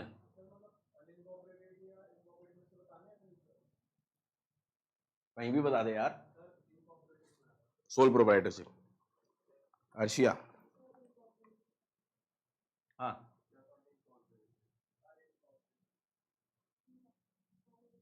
कहीं पे भी नहीं आएगा, कहीं पे भी नहीं आएगा नालायकों। ऊपर ऊपर क्या लिखा है, हेडिंग क्या है, association of person. Association of person का मतलब क्या होता है, और सोल प्रोप्राइटरशिप क्या है, सिंगल पर्सन। नींद खुली कुछ पाजी। तो एसोसिएशन ऑफ पर्सन कहीं पे भी नहीं आएगा भाई, अपनी तरफ से फिट मत करो कुछ भी।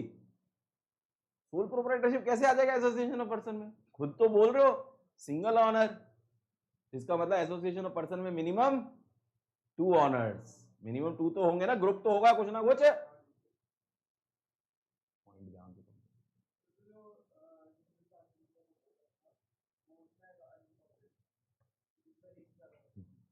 अनइनकॉर्पोरेटेड, उसके भी रीजन है। एचयूएफ भी बहुत बड़ा, दो एक्चुअली में ना उसमें दो वो हैं, माइथोलॉजीज हैं, दया भागा एंड मिताक्षरा। एक मिनट, एचयूएफ में जो, हाँ बताता हूँ अभी, एचयूएफ में भी ना दो अलग अलग केसेस हैं, दया भागा एंड मिताक्षरा।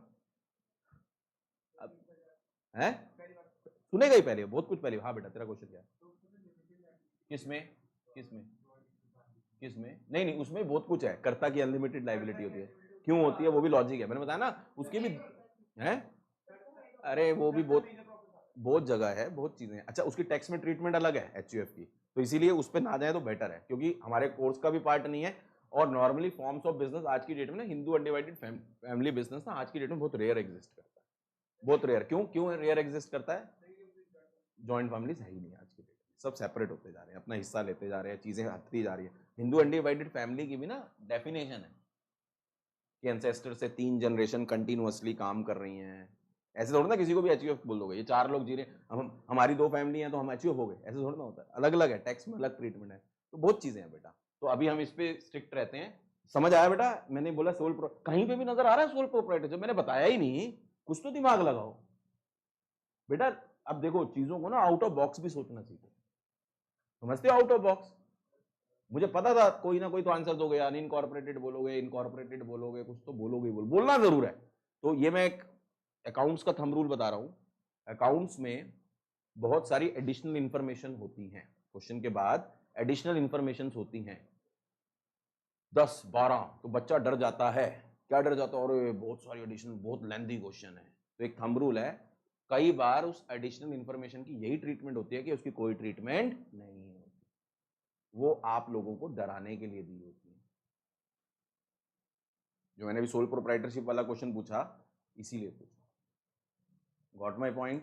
इनकॉर्पोरेटेड, तो इसका मतलब जब हम पार्टनरशिप फर्म पढ़ रहे हैं तो इसका मतलब हम कौन सी एसोसिएशन ऑफ पर्सन की बात कर रहे हैं? Unincorporated association of person which as a separate. अभी मेरे को इस पे 2 पॉइंट और बताने हैं पार्टनरशिप फर्म से रिलेटेड, बट इतना समझ आ गया? समझ आया एसोसिएशन ऑफ पर्सन? तो इसका मतलब जब हम कंपनीज पढ़ेंगे तो मैडम कौन सा पढ़ेंगे? Incorporated association of person. और जब हम पार्टनरशिप फर्म पढ़ रहे हैं तो अब उसके फीचर्स अपने आप कि पार्टनरशिप फर्म की सेपरेट लीगल एंटिटी नहीं होगी, ठीक है। उसके अलावा अनलिमिटेड लायबिलिटी होगी। ये सब चीजें कहां से आ रही हैं? इसी से आ रही है। क्लियर है? Any doubt? अब बताओ जो तू कुछ दिमाग में था तेरे, पूछो।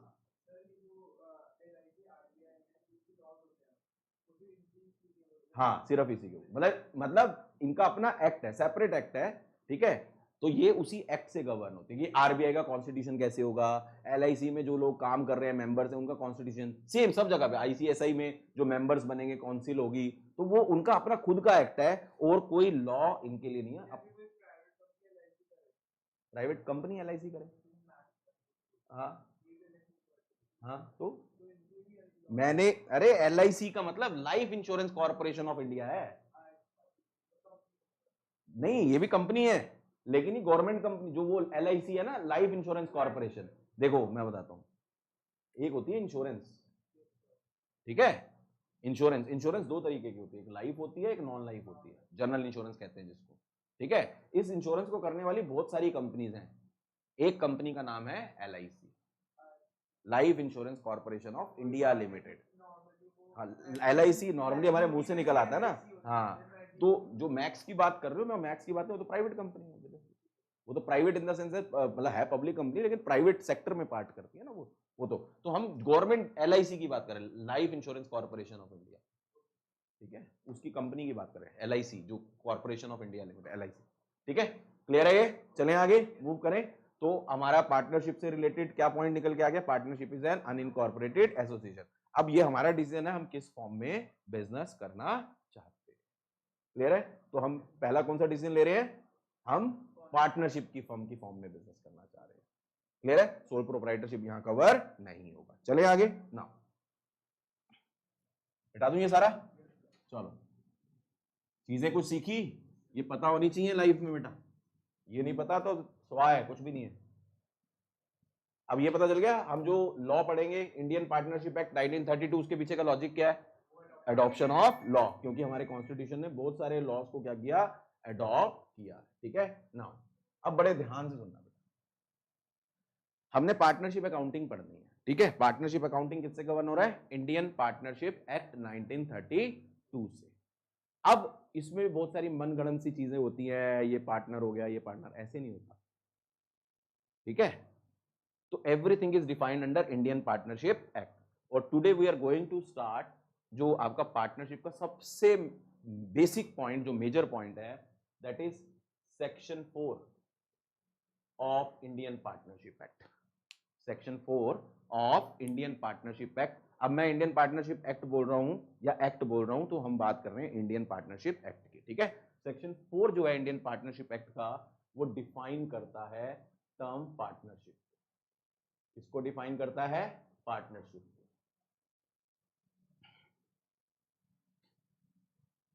इसके ऊपर v की पावर 10,000 लगा लेना। जो बच्चे पार्टनरशिप स्कूल में शुरू कर चुके हैं, क्या उनको पार्टनरशिप की डेफिनेशन आती है?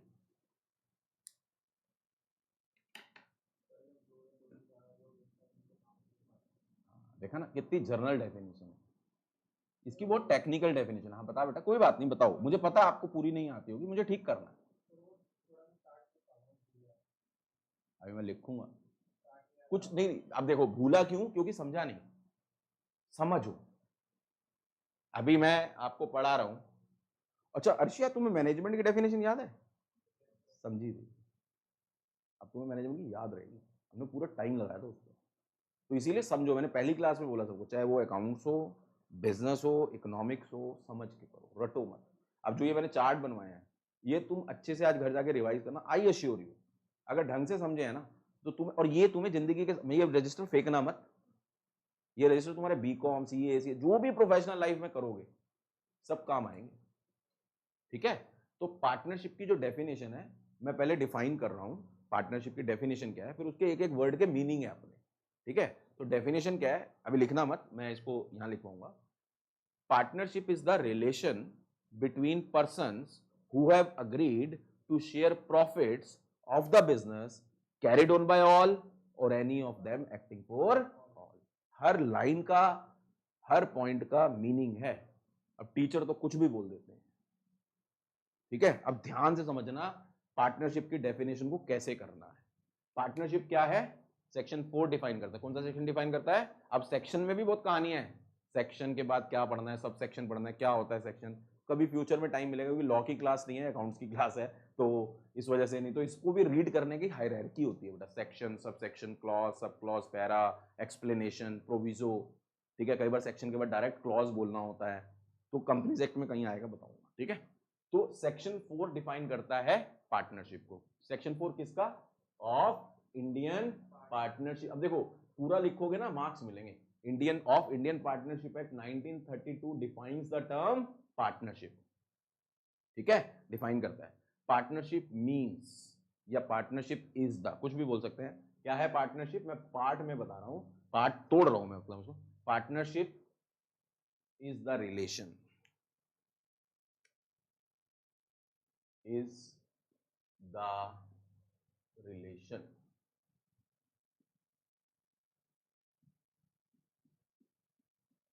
अभी देखना, लिख लो, अभी करंट ही देता हूँ आपको, लर्न हो जाएगी जब मीनिंग समझ लोगे ना सारी चीजों का। आज तो पूरा हो भी नहीं पाएगा। ठीक है, हाँ, नहीं अभी तो तुम, मैं तो कह रहा था partnership is the relation between persons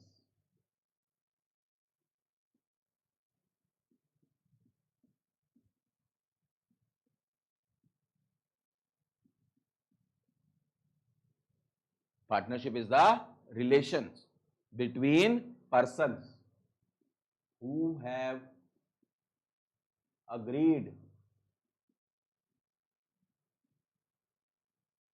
who have agreed partnership is the relation between persons who have agreed to share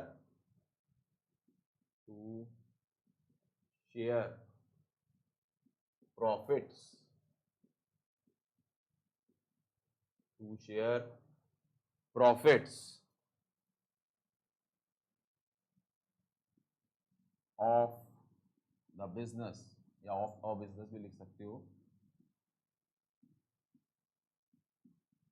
पहले इतना आराम से नोट करो, कहीं गलती नहीं होनी चाहिए।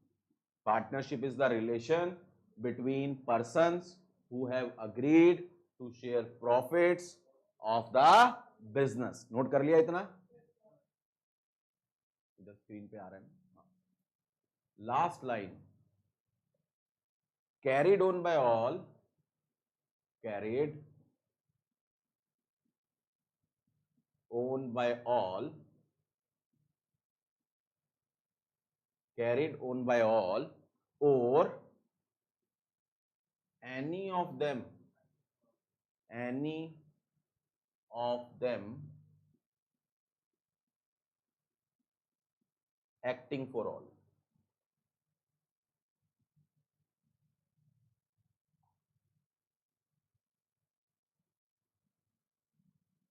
मैं दोबारा रिपीट कर रहा हूं, पार्टनरशिप इज द रिलेशन, बच्चे देख लेना, partnership is the relation between persons who have agreed to share profits of the business carried on by all or any of them acting for all. This is the definition given under section 4 of Indian Partnership Act. ये partnership की definition है. ये किसकी definition है? Partnership की definition है. And पूरी की पूरी पार्टनरशिप जो है किस एक्ट से गवर्न हो रही है? इंडियन पार्टनरशिप एक्ट से. यानी everything is defined under partnership act. हम पार्टनरशिप एक्ट के बियॉन्ड जाके कोई काम नहीं कर सकते. अब इसको कैसे देखो, एक बार रीड करो अच्छे से 2-3 बार तो आपको लर्न भी हो जाएगा. देखो पार्टनरशिप क्या है? ऐसे पार्टनरशिप क्या है? Is the relation. किनके बीच में? जिन्होंने क्या अग्रीड. किस चीज के लिए? प्रॉफिट्स. किस चीज के? Of the business which is carried on by all और any of them acting for all. अब रट्टा मार लिया बहुत बढ़िया हो जाएगा, खत्म नहीं. इसको समझना एक एक वर्ड का मीनिंग है. चलो अच्छी बात है, आ गया तो इतने से ही आ गया, तो ऐसे तो आएगा नहीं यार. चल तूने अभी जो सोचा है ना, जब मैं पूरा करा लूंगा ना, फिर उसके बाद मुझे ईमानदारी वाला आंसर दियो, ठीक है? अभी मैं तेरे से कुछ नहीं पूछ रहा. चले, थके तो नहीं? Enjoying your life. चलो, तो पार्टनरशिप क्या है? Is the relation. सबसे पहला पॉइंट अंडरलाइन कर लो, रिलेशन बिटवीन पर्सन्स. देखो अंडरलाइन करो, यही इनके फीचर भी निकलेंगे. इसी से आपका 6 नंबर का क्वेश्चन बन जाएगा. Right a short note on partnership, essentials of a partnership. Who have agreed. किस चीज के लिए? प्रॉफिट्स. किस चीज के लिए? Of the business. जो जो अंडरलाइन कर रहा हूं. एंड लास्ट पॉइंट तो पूरा करेंगे, which is carried on by all और any of them acting for all. ठीक है, लर्न हो गई होगी डेफिनेशन मेरे ख्याल से. तो मार लिया होगा रट्टा ना लायकों ने.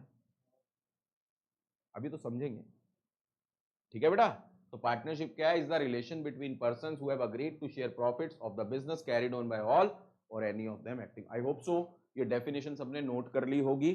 ठीक है, जो बच्चे पढ़ रहे हैं वहां पे भी उन्होंने भी नोट कर ली होगी. बच्चे पार्टनरशिप की डेफिनेशन सेक्शन 4, थोड़ा सा स्क्रीन पे कम आ रहा था. सेक्शन 4 पार्टनरशिप की डेफिनेशन को डिफाइन करता है. मैं एक बार चाहोगे तो मैं एक बार और बच्चों के लिए नीचे लिख दूं पार्टनरशिप की जो डेफिनेशन है. यहाँ पे थोड़ा नीचे लिख देता हूँ, स्क्रीन पे आ जाए.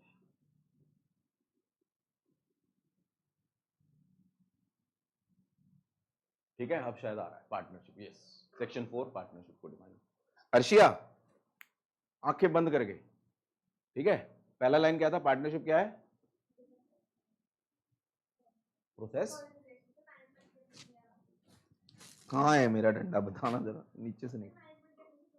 मैनेजमेंट क्यों सोच रही है? यहां रहा अकाउंट्स में. पार्टनरशिप क्या है? Is the relation between person who have agreed to share profits of the business carried on by all or any of them acting for all. अब यहीं रहना. अभी इसमें से कुछ पॉइंट्स मैं शुरू करा रहा हूं, पूरी तो नहीं हो पाएगी. अब देखो बेटा, एक एक करके मैं ये हटा रहा हूं, एक एक करके हम लोग इन पॉइंट्स को डिस्कस करना है, तब जाके पार्टनरशिप की डेफिनेशन कंक्लूड. जैन साहब, आपने जो सोचा है, समझा है, उन भावनाओं को भी अपने पास रखना. फिर हम देखेंगे कि आपने क्या सोचा है और क्या समझा है. ठीक है, चलो. सबसे पहला पॉइंट क्या है? पार्टनरशिप क्या है? Is the relation. तो पार्टनरशिप एक रिलेशन है. ये जो रिलेशन वर्ड है, इसमें दो चीजों की इंटरप्रिटेशन होती है. दो इंटरप्रिटेशन का मतलब मीनिंग निकलता है. ठीक है, हिंदी नहीं, रिलेशन का मतलब रिश्ता होता है. तो यहां पे रिलेशन की अगर हम बात करें तो रिलेशन, एक बात बताओ, किसी रिलेशन के लिए मिनिमम कितने लोगों की जरूरत होती है? तो पार्टनरशिप में पढ़ा था ना, minimum 2 partners are required, 2 person are required. तो वो 2 कहां से आ रहा है? Relation word. पढ़ा था ना, पार्टनरशिप में 2 चाहिए. तो 2 की जो मिनिमम रिक्वायरमेंट है वो यहां से आती है. मिनिमम 2 की. मैक्सिमम की तो हम बाद में बात करेंगे. पार्टनरशिप शुरू हुआ तो बताएंगे. तो रिलेशन वर्ड की पहली इंटरप्रिटेशन क्या है? मेरा अपने आप से थोड़ा ना रिलेशन होगा. मेरा आप लोगों से रिलेशन है, टीचर स्टूडेंट का. मेरा अपनी वाइफ से, हस्बैंड वाइफ का रिलेशन है. डॉटर से रिलेशन है, फादर सन का या फादर डॉटर का. यही रिलेशन होते हैं ना. ब्रदर्स का, 2 ब्रदर्स का, 2 सिस्टर्स का. मेरा अपने आप से, मैं अपने आप से रिलेटेड हूँ, कैसे रिलेटेड हूँ? तो सिंगल पर्सन की बात नहीं कर रहे, इसका अगर रिलेशन से ही टर्म आई है मिनिमम 2%, तो पार्टनरशिप के लिए मिनिमम 2 कहां से आया, कोई पूछे तो रिलेशन वर्ड। ठीक है, पहला पॉइंट। अब ये रिलेशन किस रिलेशन की बात कर रहा है? ये रिलेशन किस रिलेशन की? रिलेशन तो हस्बैंड वाइफ का भी होता है। ठीक है, अब कई बच्चे आंसर देते हैं सर ब्लड रिलेशन की, तो यहां पे ब्लड रिलेशन की बात नहीं हो रही है, यहां पे रिलेशन कौन सा है? बिजनेस रिलेशन की बात हो रही है। इसका मतलब इससे, अच्छा चलो जैन साहब, बिजनेस रिलेशन की मीनिंग क्या हुआ? ये तो मुझे पता था, कोई बता देगा। मतलब क्या हुआ बिजनेस रिलेशन का मतलब?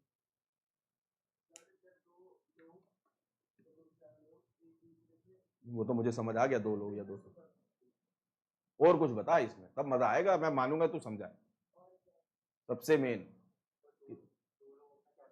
नहीं भैया, यहाँ ये बात हो रही है रिलेशन होना चाहिए। रिलेशन कौन सा होना चाहिए? बिजनेस रिलेशन होना चाहिए। इसका मतलब चाहे वो दोनों लोग नोन हो या अननोन हो। इसका मतलब क्या दो अननोन लोग पार्टनरशिप कर सकते हैं? Answer is yes. कहीं रिस्ट्रिक्शन है? तो अर्शिया मुझे नहीं जानती, अर्शिया और कहती है सर मेरे ना दिमाग में बिजनेस आ रहा है, मुझे आइडिया है। मैंने कहा ठीक है, मेरे को पसंद आया। क्या हम दोनों अननोन है मान लो, तो क्या हम बिजनेस कर सकते हैं? यस, पार्टनरशिप फर्म की फॉर्म में। इज तो रिलेशन की इंटरप्रिटेशन दो हैं क्या? एक तो minimum 2% are required, and business जो है, बिजनेस रिलेशन होना जरूरी है। बिजनेस रिलेशन का मतलब क्या है? इसका मतलब क्या हस्बैंड वाइफ पार्टनरशिप कर सकते हैं? हाँ, तो इसका मतलब यहां पे सिर्फ ब्लड रिलेशन की बात नहीं है। क्या हस्बैंड वाइफ में ब्लड रिलेशन होता है? वो तो बहन भाई बन जाएंगे, है ना। मैं बच्चों को यही समझाता हूँ, तो बच्चों को अच्छा नहीं, कई बार ना वो इसमें होते हैं, मैं कई जगह पे ना ब्लड रिलेशन लॉ में आता है, ब्लड रिलेशन होना जरूरी है। तो मैं एग्जांपल देता हूँ, तो पूछता हूँ, तो कहते हैं हस्बैंड वाइफ में ब्लड रिलेशन, वो कैसे हो गया? बिना सोचे समझे बोलते हैं ना, फिर वो धीरे धीरे अच्छा अच्छा अच्छा, गलती होगी बहुत बड़ी वाली। ठीक है, तो यहाँ बिजनेस रिलेशन का भी मतलब है ना, बिजनेस रिलेशन से इंटरप्रिटेशन आती है कि पार्टनरशिप चाहे दो नोन लोग हों या अननोन लोग, अननोन लोग भी पार्टनरशिप कर सकते हैं अगर उनको आपस में बिजनेस करना है, कोई लॉ ने रोक टोक नहीं। Now it's up to you people, आप करना चाहते हो या नहीं करना। लॉ ने तो डिफाइन कर दिया। तो पार्टनरशिप क्या है? इट इज द रिलेशन किनके बीच में? बिटवीन, डेफिनेशन में कहीं टू नहीं है, ठीक है, बिटवीन पर्सन। वो तो टीचरें बता देती है टू, और वो रिलेशन से हो तो गया, वो दोबारा क्यों रिपीट कर रहे हैं? Between person. Now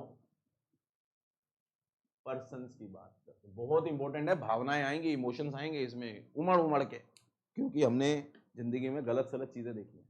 persons, persons की बात कर रहे हैं, बिटवीन पर्सन्स। मिनिमम 2 चाहिए, रिलेशन से आ गया, और वो कौन होने चाहिए? पर्सन। इसका मतलब अब पर्सन कौन है? पर्सन कौन? तो पर्सन को डिफाइन किया, person can B natural, person can B artificial. नहीं, ये हम लॉ की बात कर रहे हैं, सुनो तो सही ध्यान से, पूरी बातें सुनो, बातें सुनो। हाँ, इसका मतलब क्या हुआ? अब इस पे एग्जांपल्स कराता हूं आप लोगों को। इसका मतलब मिनिमम 2% आर रिक्वायर्ड, रिलेशन से पता चला minimum 2%। Person can be both natural, person can be both natural, person can be both artificial, one natural one artificial. And artificial का सबसे मेन एग्जांपल है company. Company is an RT, अभी तो incorporated बताया था ना, इन द आईज ऑफ लॉ वो person है। कौन सा पर्सन होगा? आर्टिफिशियल। हाँ, और अनइनकॉर्पोरेटेड का मतलब क्या बताया था? विच does not have the separate legal entity. इसका मतलब इन the eyes of law partnership firm जो है, मेरे वर्ड्स ध्यान रखना, इन the eyes of law partnership firm is not a artificial person, वो पर्सन नहीं। क्लियर है? अब इसके ऊपर केस स्टडी करते हैं, ठीक है। तो आप बताना मुझे, केस स्टडी में first case A and B, ठीक है। अभी तो इसमें नेचुरल पर्सन में भी एक्सेप्शंस हैं कि कौन कौन नेचुरल पर्सन भी नहीं कर सकते, लेकिन वो इंडियन कॉन्ट्रैक्ट एक्ट में डिफाइन है कि जो माइनर है, जो पर्सन ऑफ अनसाउंड माइंड है, जो पर्सन डिस्क्वालिफाइड अंडर लॉ है, ये 3 लोग इवन दो नेचुरल पर्सन है, लेकिन वो भी क्या नहीं कर सकते, वो भी पार्टनरशिप, क्योंकि पार्टनरशिप जो है वो एक कॉन्ट्रैक्ट है, तो वो इंडियन कॉन्ट्रैक्ट एक्ट से आएगा। माइनर पर्सन भी नहीं कर सकता, पर्सन ऑफ अनसाउंड माइंड का मतलब होता है जो पागल वगैरह होते हैं, अनसाउंड, लूनैटिक, इडियट, बहुत सारे, and person disqualified under law, disqualified under law है क्रिमिनल हो गया, जो डिस्क्वालिफाइड अंडर लॉ है वो नहीं कर सकते, ठीक है। वो हमारे कोर्स का मतलब हमारे लिए जरूरी नहीं है, बताना चाहूँ तो बहुत कुछ बता सकता हूँ, लेकिन फिर वही है, अकाउंट से स्ट्रिक्ट रहेंगे।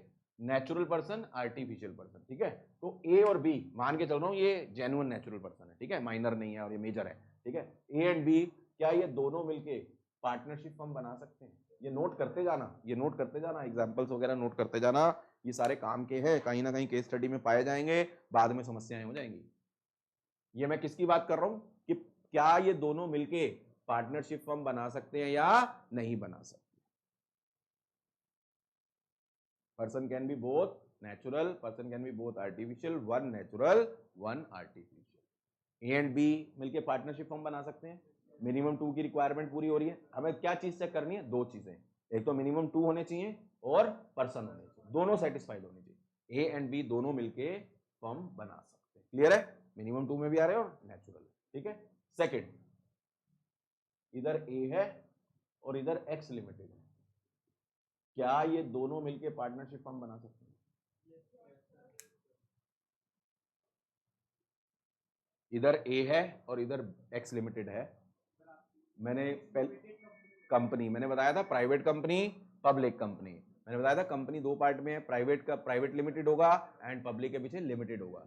तो A is a natural person and X limited is a company, ये दोनों मिलके एक पार्टनरशिप फर्म लीगली बना सकते हैं।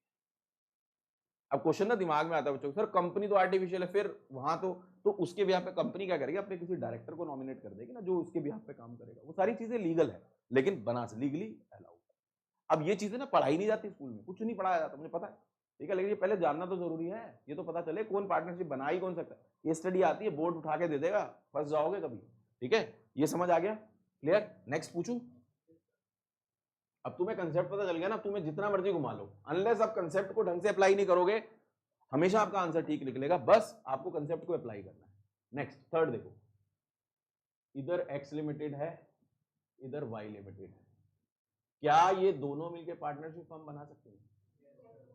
मैंने बोला person can be both natural both artificial, one natural one artificial, दोनों आर्टिफिशियल तो क्या, दोनों के डायरेक्टर्स मिलकर काम कर ले, उसमें क्या, लेकिन लीगली अलाउड।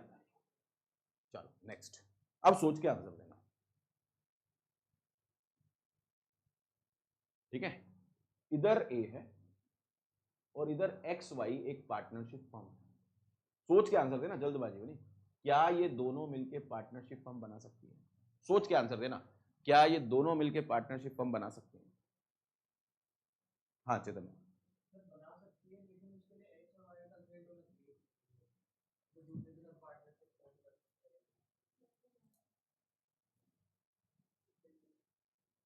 थिंकिंग, ये तो यस हो गया, ये भी यस हो गया, ये भी यस हो गया।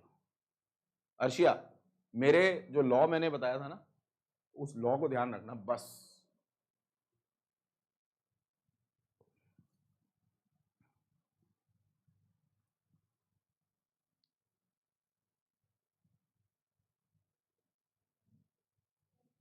आंसर इज नो, नहीं बना सकते, क्योंकि ए क्या है? Natural person. सुनना ध्यान से, मेरे बात सुनना, जो उसने आंसर दिया उसको अगले एग्जांपल में कवर करूंगा, चैतन्य को। ए नेचुरल पर्सन है, मिनिमम 2 चाहिए, मिनिमम 2 तो हो रहे हैं, बट वो पर्सन भी तो होने चाहिए लॉ की नजर में। लॉ की नजर में is the natural person, but law की नजर में क्या? ये पार्टनरशिप फर्म, ये पार्टनरशिप फर्म की बात हो रही है। क्या ये पार्टनरशिप फर्म जो है, क्या लॉ की आइज में, in the eyes of law, क्या ये आर्टिफिशियल पर्सन है? Answer is no. तो फिर लॉ की नजर में कितने पर्सन हुए? एक ही हुआ, और सिंगल पर्सन कभी भी पार्टनरशिप फर्म नहीं बना सकता, तो इसीलिए ये स्ट्रेट नो है, स्ट्रेट नो। अभी जो चैतन्य ने आंसर दिया उसको भी आता हो, ठीक है, इतना नोट कर लिया सबने, थर्ड फोर्थ तक नोट कर लिया। नाउ नेक्स्ट आओ,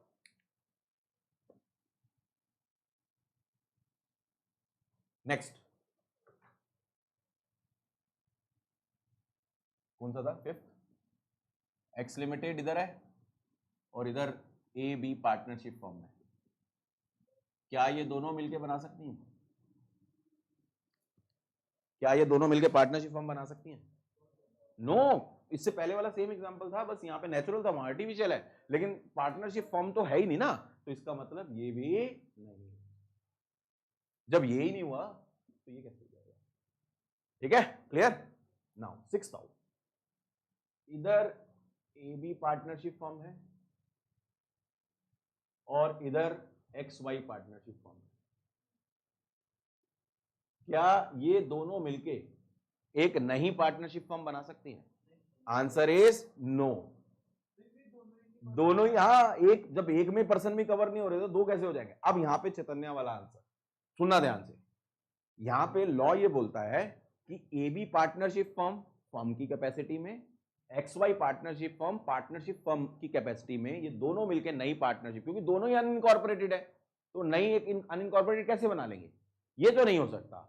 हाउएवर, अगर इस फर्म के पार्टनर चाहें, अगर कोई पार्टनर चाहे इधर से, लेट से ए चाहता है और इधर से लेट से एक्स चाहता है, दोनों अपनी इंडिविजुअल कैपेसिटी में फर्म बनाना चाहते हैं, इंडिविजुअल कैपेसिटी में, not in the capacity as a firm, तो क्या वो बना सकते हैं? Answer is yes. वो कौन सा केस बन जाएगा? फर्स्ट केस बन जाएगा। एक मिनट, है दोनों नेचुरल, वो फर्स्ट केस बन जाएगा। लेकिन इसने एक बहुत अच्छा पॉइंट बोला था, लेकिन अगर ये जो मान लेते हैं ए यहां से निकल जाता है मतलब ए ये नहीं है कि इस फर्म का पार्टनर नहीं है, पार्टनर है, लेकिन ए अपनी इंडिविजुअल कैपेसिटी में और इधर से एक्स अपनी इंडिविजुअल कैपेसिटी में, ये दोनों एक नई पार्टनरशिप फर्म बनाना चाहे, ये बना सकते हैं, कोई दिक्कत नहीं है इसमें, क्योंकि नेचुरल हो गए ना दोनों। लेकिन यहाँ पे एक पॉइंट है, इंडियन पार्टनरशिप एक्ट में आएगा, लेकिन आपके लिए नहीं है जरूरी, बट पता होना चाहिए। लेकिन ये जो फर्म का बिजनेस है वो इससे कॉन्ट्राडिक्टरी नहीं होना चाहिए, और अगर कॉन्ट्राडिक्टरी है तो फिर इनको पहले इन दोनों पार्टनरशिप फर्म की क्या लेनी पड़ेगी? अप्रूवल लेनी पड़ेगी। ऑब्वियसली उनके कॉन्ट्राडिक्टरी होगा तो लूपहोल, हाँ वो सब चीजें डिफाइन है। अरे टेंशन ना ले यार, मैं बनी की तरह टेंशन ना, मैं तुम्हें ऐसे करा दूं सब वो वहां सब हाँ हाँ हाँ सर ये भी था वो भी था, सीक्वेंस में बड़ो प्रॉपर।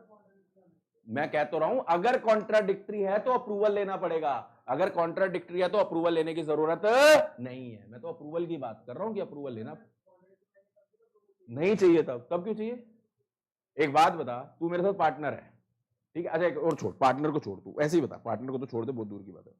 तू मेरे यहाँ पढ़ने आ रहा है, ठीक है, मैंने तेरे को अपना टाइम स्लॉट दे दिया, तू इस टाइम स्लॉट में मेरे पास पढ़ने आ रहा है, उसके अलावा तू कहीं भी जाए, क्या तू मेरी परमिशन लेगा? लेकिन अगर इसी टाइम स्लॉट में तुझे जाना था वो शादी पे, मैरिज पे, फंक्शन में, तूने मेरी अप्रूवल ली थी कि सर मुझे जाना है, प्लीज टाइम एडजस्ट कर लो। सेम चीज यहां है, ये जो बिजनेस है, इस बिजनेस से कॉन्ट्राडिक्टरी, अगर आप बिजनेस का कॉन्ट्राडिक्टरी समझते हो ना, कॉन्ट्राडिक्टरी का मतलब जिससे इसका इंटरेस्ट अफेक्ट होगा। फॉर एन एग्जाम्पल, मैं अपना एग्जाम्पल देता हूँ, मैं यहाँ पे विनय सर के यहाँ पढ़ा रहा हूँ, ठीक है, अभी नए नए पॉइंट हुआ, हमारी पहली बात यही हुई थी, मैंने सर को यही प्रॉमिस किया था, मतलब सर आपकी तो कोई कंडीशन नहीं, कह रहे नहीं है सर, मगर लेकिन मेरी तरफ से आपको बता देता हूँ कि इस रेडियस में 2-3 किलोमीटर की रेडियस में मैं किसी और के यहाँ पे कोचिंग नहीं दूंगा, और अगर मुझे देनी है, फॉर एन एग्जाम्पल अगर मुझे देनी है तो क्या मुझे सर की अप्रूवल लेनी चाहिए? नहीं लेनी चाहिए? लेनी चाहिए, क्योंकि इनसे कॉन्ट्राडिक्टरी हो जाएगा, ठीक है। 11th-12th की बात कर रहा हूं। लेकिन अगर मैं लेट से कोई और बिजनेस खोलता हूं अदर देन कोचिंग, तो क्या मुझे उनकी अप्रूवल लेने की जरूरत है? ये चीज लॉजिक समझो ना, फिर उनका कॉन्ट्राडिक्शन ही नहीं है। इवन टीचिंग में भी आप देखो ना, मैं 11th-12th पढ़ा रहा हूं यहां, और तो मेरी कोई कमिटमेंट नहीं है, मैं सीए का कोचिंग सेंटर खोल लेता हूं, क्या उनसे कोई इंटरेस्ट अफेक्ट होगा? नहीं होगा। समझो लॉ को, समझो लॉ को ना, रटो मत। लॉ कॉमन सेंस पे, सारा कॉमन सेंस पे प्रिवेल करता है, एंड सॉरी टू से आजकल बच्चों में ना कॉमन सेंस ही मिसिंग है, कॉमन सेंस ही नॉनसेंस हुई है। अगर हम कॉमन सेंस अप्लाई करें ना तो हमारे सारे पढ़ाई मैक्सिमम 80-90% कॉमन सेंस पे ही है। अब बच्चे पूछते हैं, जैसे मैं मनी एंड बैंकिंग बता रहा था कि वो करेंसी 95% एक्सेप्ट कर, सर मैंने तो वहां देखा था अमेजन वाला तो नहीं करता, मान लो कैश ऑन डिलीवरी नहीं कर रहा, ठीक है, तो भाई एक्सेप्शन है ना वो, उसका मैं क्या करूं? हम तो जर्नल बात करेंगे ना। आप जितनी भी दुकानों पे चले जाओ, यहाँ सर्च कर लो, सब दुकानदार कैश लेने में खुश हैं, पेटीएम कराने में बहुत कम खुश हैं। पेटीएम तो अब वो नॉर्म ऐसा बन गया है ना कि किसी के पैसे ही नहीं होते जेब में, वो सब पेटीएम पेटीएम पेटीएम। तो वो दुकानदार को कंज्यूमर इज द किंग, तो कंज्यूमर की वजह से करना पड़ता, नहीं तो दुकानदार कैश लेके ही खुश है। क्यों? वही रिकॉर्डेड और अनरिकॉर्डेड बताया था ना, black money white money. Paytm में तो ट्रांजेक्शन रिकॉर्ड हो गई, ये डिजिटल, समझो सारी। हाँ इसीलिए तो कर रही है वो, क्योंकि ब्लैक मनी डीमोनेटाइजेशन के टाइम पे इतनी ब्लैक मनी निकली थी, कुछ कहने की लोगों की। ठीक है, ये पॉइंट समझ आता है? ठीक है, तो हमने कौन कौन से 2 पॉइंट अभी कवर किए? पार्टनरशिप इज द रिलेशन इनके बीच में, बिटवीन पर्सन, ये समझ आ गया। अगर ये दोनों इंडिविजुअल कैपेसिटी में करना चाह रहे हैं कर सकते हैं। अब इसमें 2 केसेस हो गए, अगर तो कॉन्ट्राडिक्टरी बिजनेस है तो इनको एग्जिस्टिंग जो पार्टनरशिप फर्म्स है उनसे अप्रूवल लेनी पड़ेगी। ठीक है, अब मैं उसके आगे की बात बता देता हूं। ठीक है, और अगर कॉन्ट्राडिक्टरी बिजनेस नहीं है तो कोई अप्रूवल लेने की जरूरत नहीं है। ठीक है, अगर अच्छा क्वेश्चन उठा, सर मैं तो इंडियन पार्टनरशिप पूरा पढ़ाता हूं, मेरे तो पूरे नोट्स हैं, बुक्स हैं मेरी प्रॉपर। ठीक है, तो अगर मान लो क्वेश्चन उठा, आप ही पूछो, जैन साहब पूछे, मान लो कि सर अगर मान लो इन्होंने अप्रूवल नहीं ली, अगर इन्होंने अप्रूवल नहीं ली और बिजनेस स्टार्ट कर दिया, तो केस ठोके की बात नहीं है, जब तक तो चलता रहेगा जब तक इनको पता नहीं। लेकिन कहते हैं ना, घड़ा तो बढ़ता है ना पाप का। ठीक है, तो उस केस में क्या होगा? उस केस में जब अगर ये पकड़े गए तो टर्म यूज होती है सीक्रेट प्रॉफिट्स। टर्म क्या यूज होती है? Secret profits. इसका मतलब इनको बोला जाएगा सीक्रेट प्रॉफिट्स आप कमा रहे हो और वो प्रॉफिट्स आपको वापस करने पड़े। Yes, that is called secret profit. Logic समझ आया नालायकों? पार्टनरशिप की डेफिनेशन में हमने क्या क्या पढ़ लिया? Partnership is the relation between, अभी तो यहीं तक की कहानी हुई है। अब तू 2 लाइनों में जो तूने सोचा था ठीक है, अच्छा डेफिनेशन तो पूरी रिवाइज कर दो, बाकी की तो नेक्स्ट क्लास में करेंगे। Is the relation between persons who have agreed to share profits of the business which is carried on by all में ही आधा घंटा लगेगा। कैरिड ऑन बाय ऑल और एनी ऑफ देम एक्टिंग, तब जाके हमारी एग्जैक्ट पार्टनरशिप की डेफिनेशन कवर होगी और उससे आपके बहुत सारी चीजें जो आपने पढ़ रखी है ना वो सारी क्लियर हो जाएगी। ठीक है, सो कंक्लूड करते हैं आज के लिए बच्चे, नेक्स्ट क्लास में मिलते हैं। Thank you very much.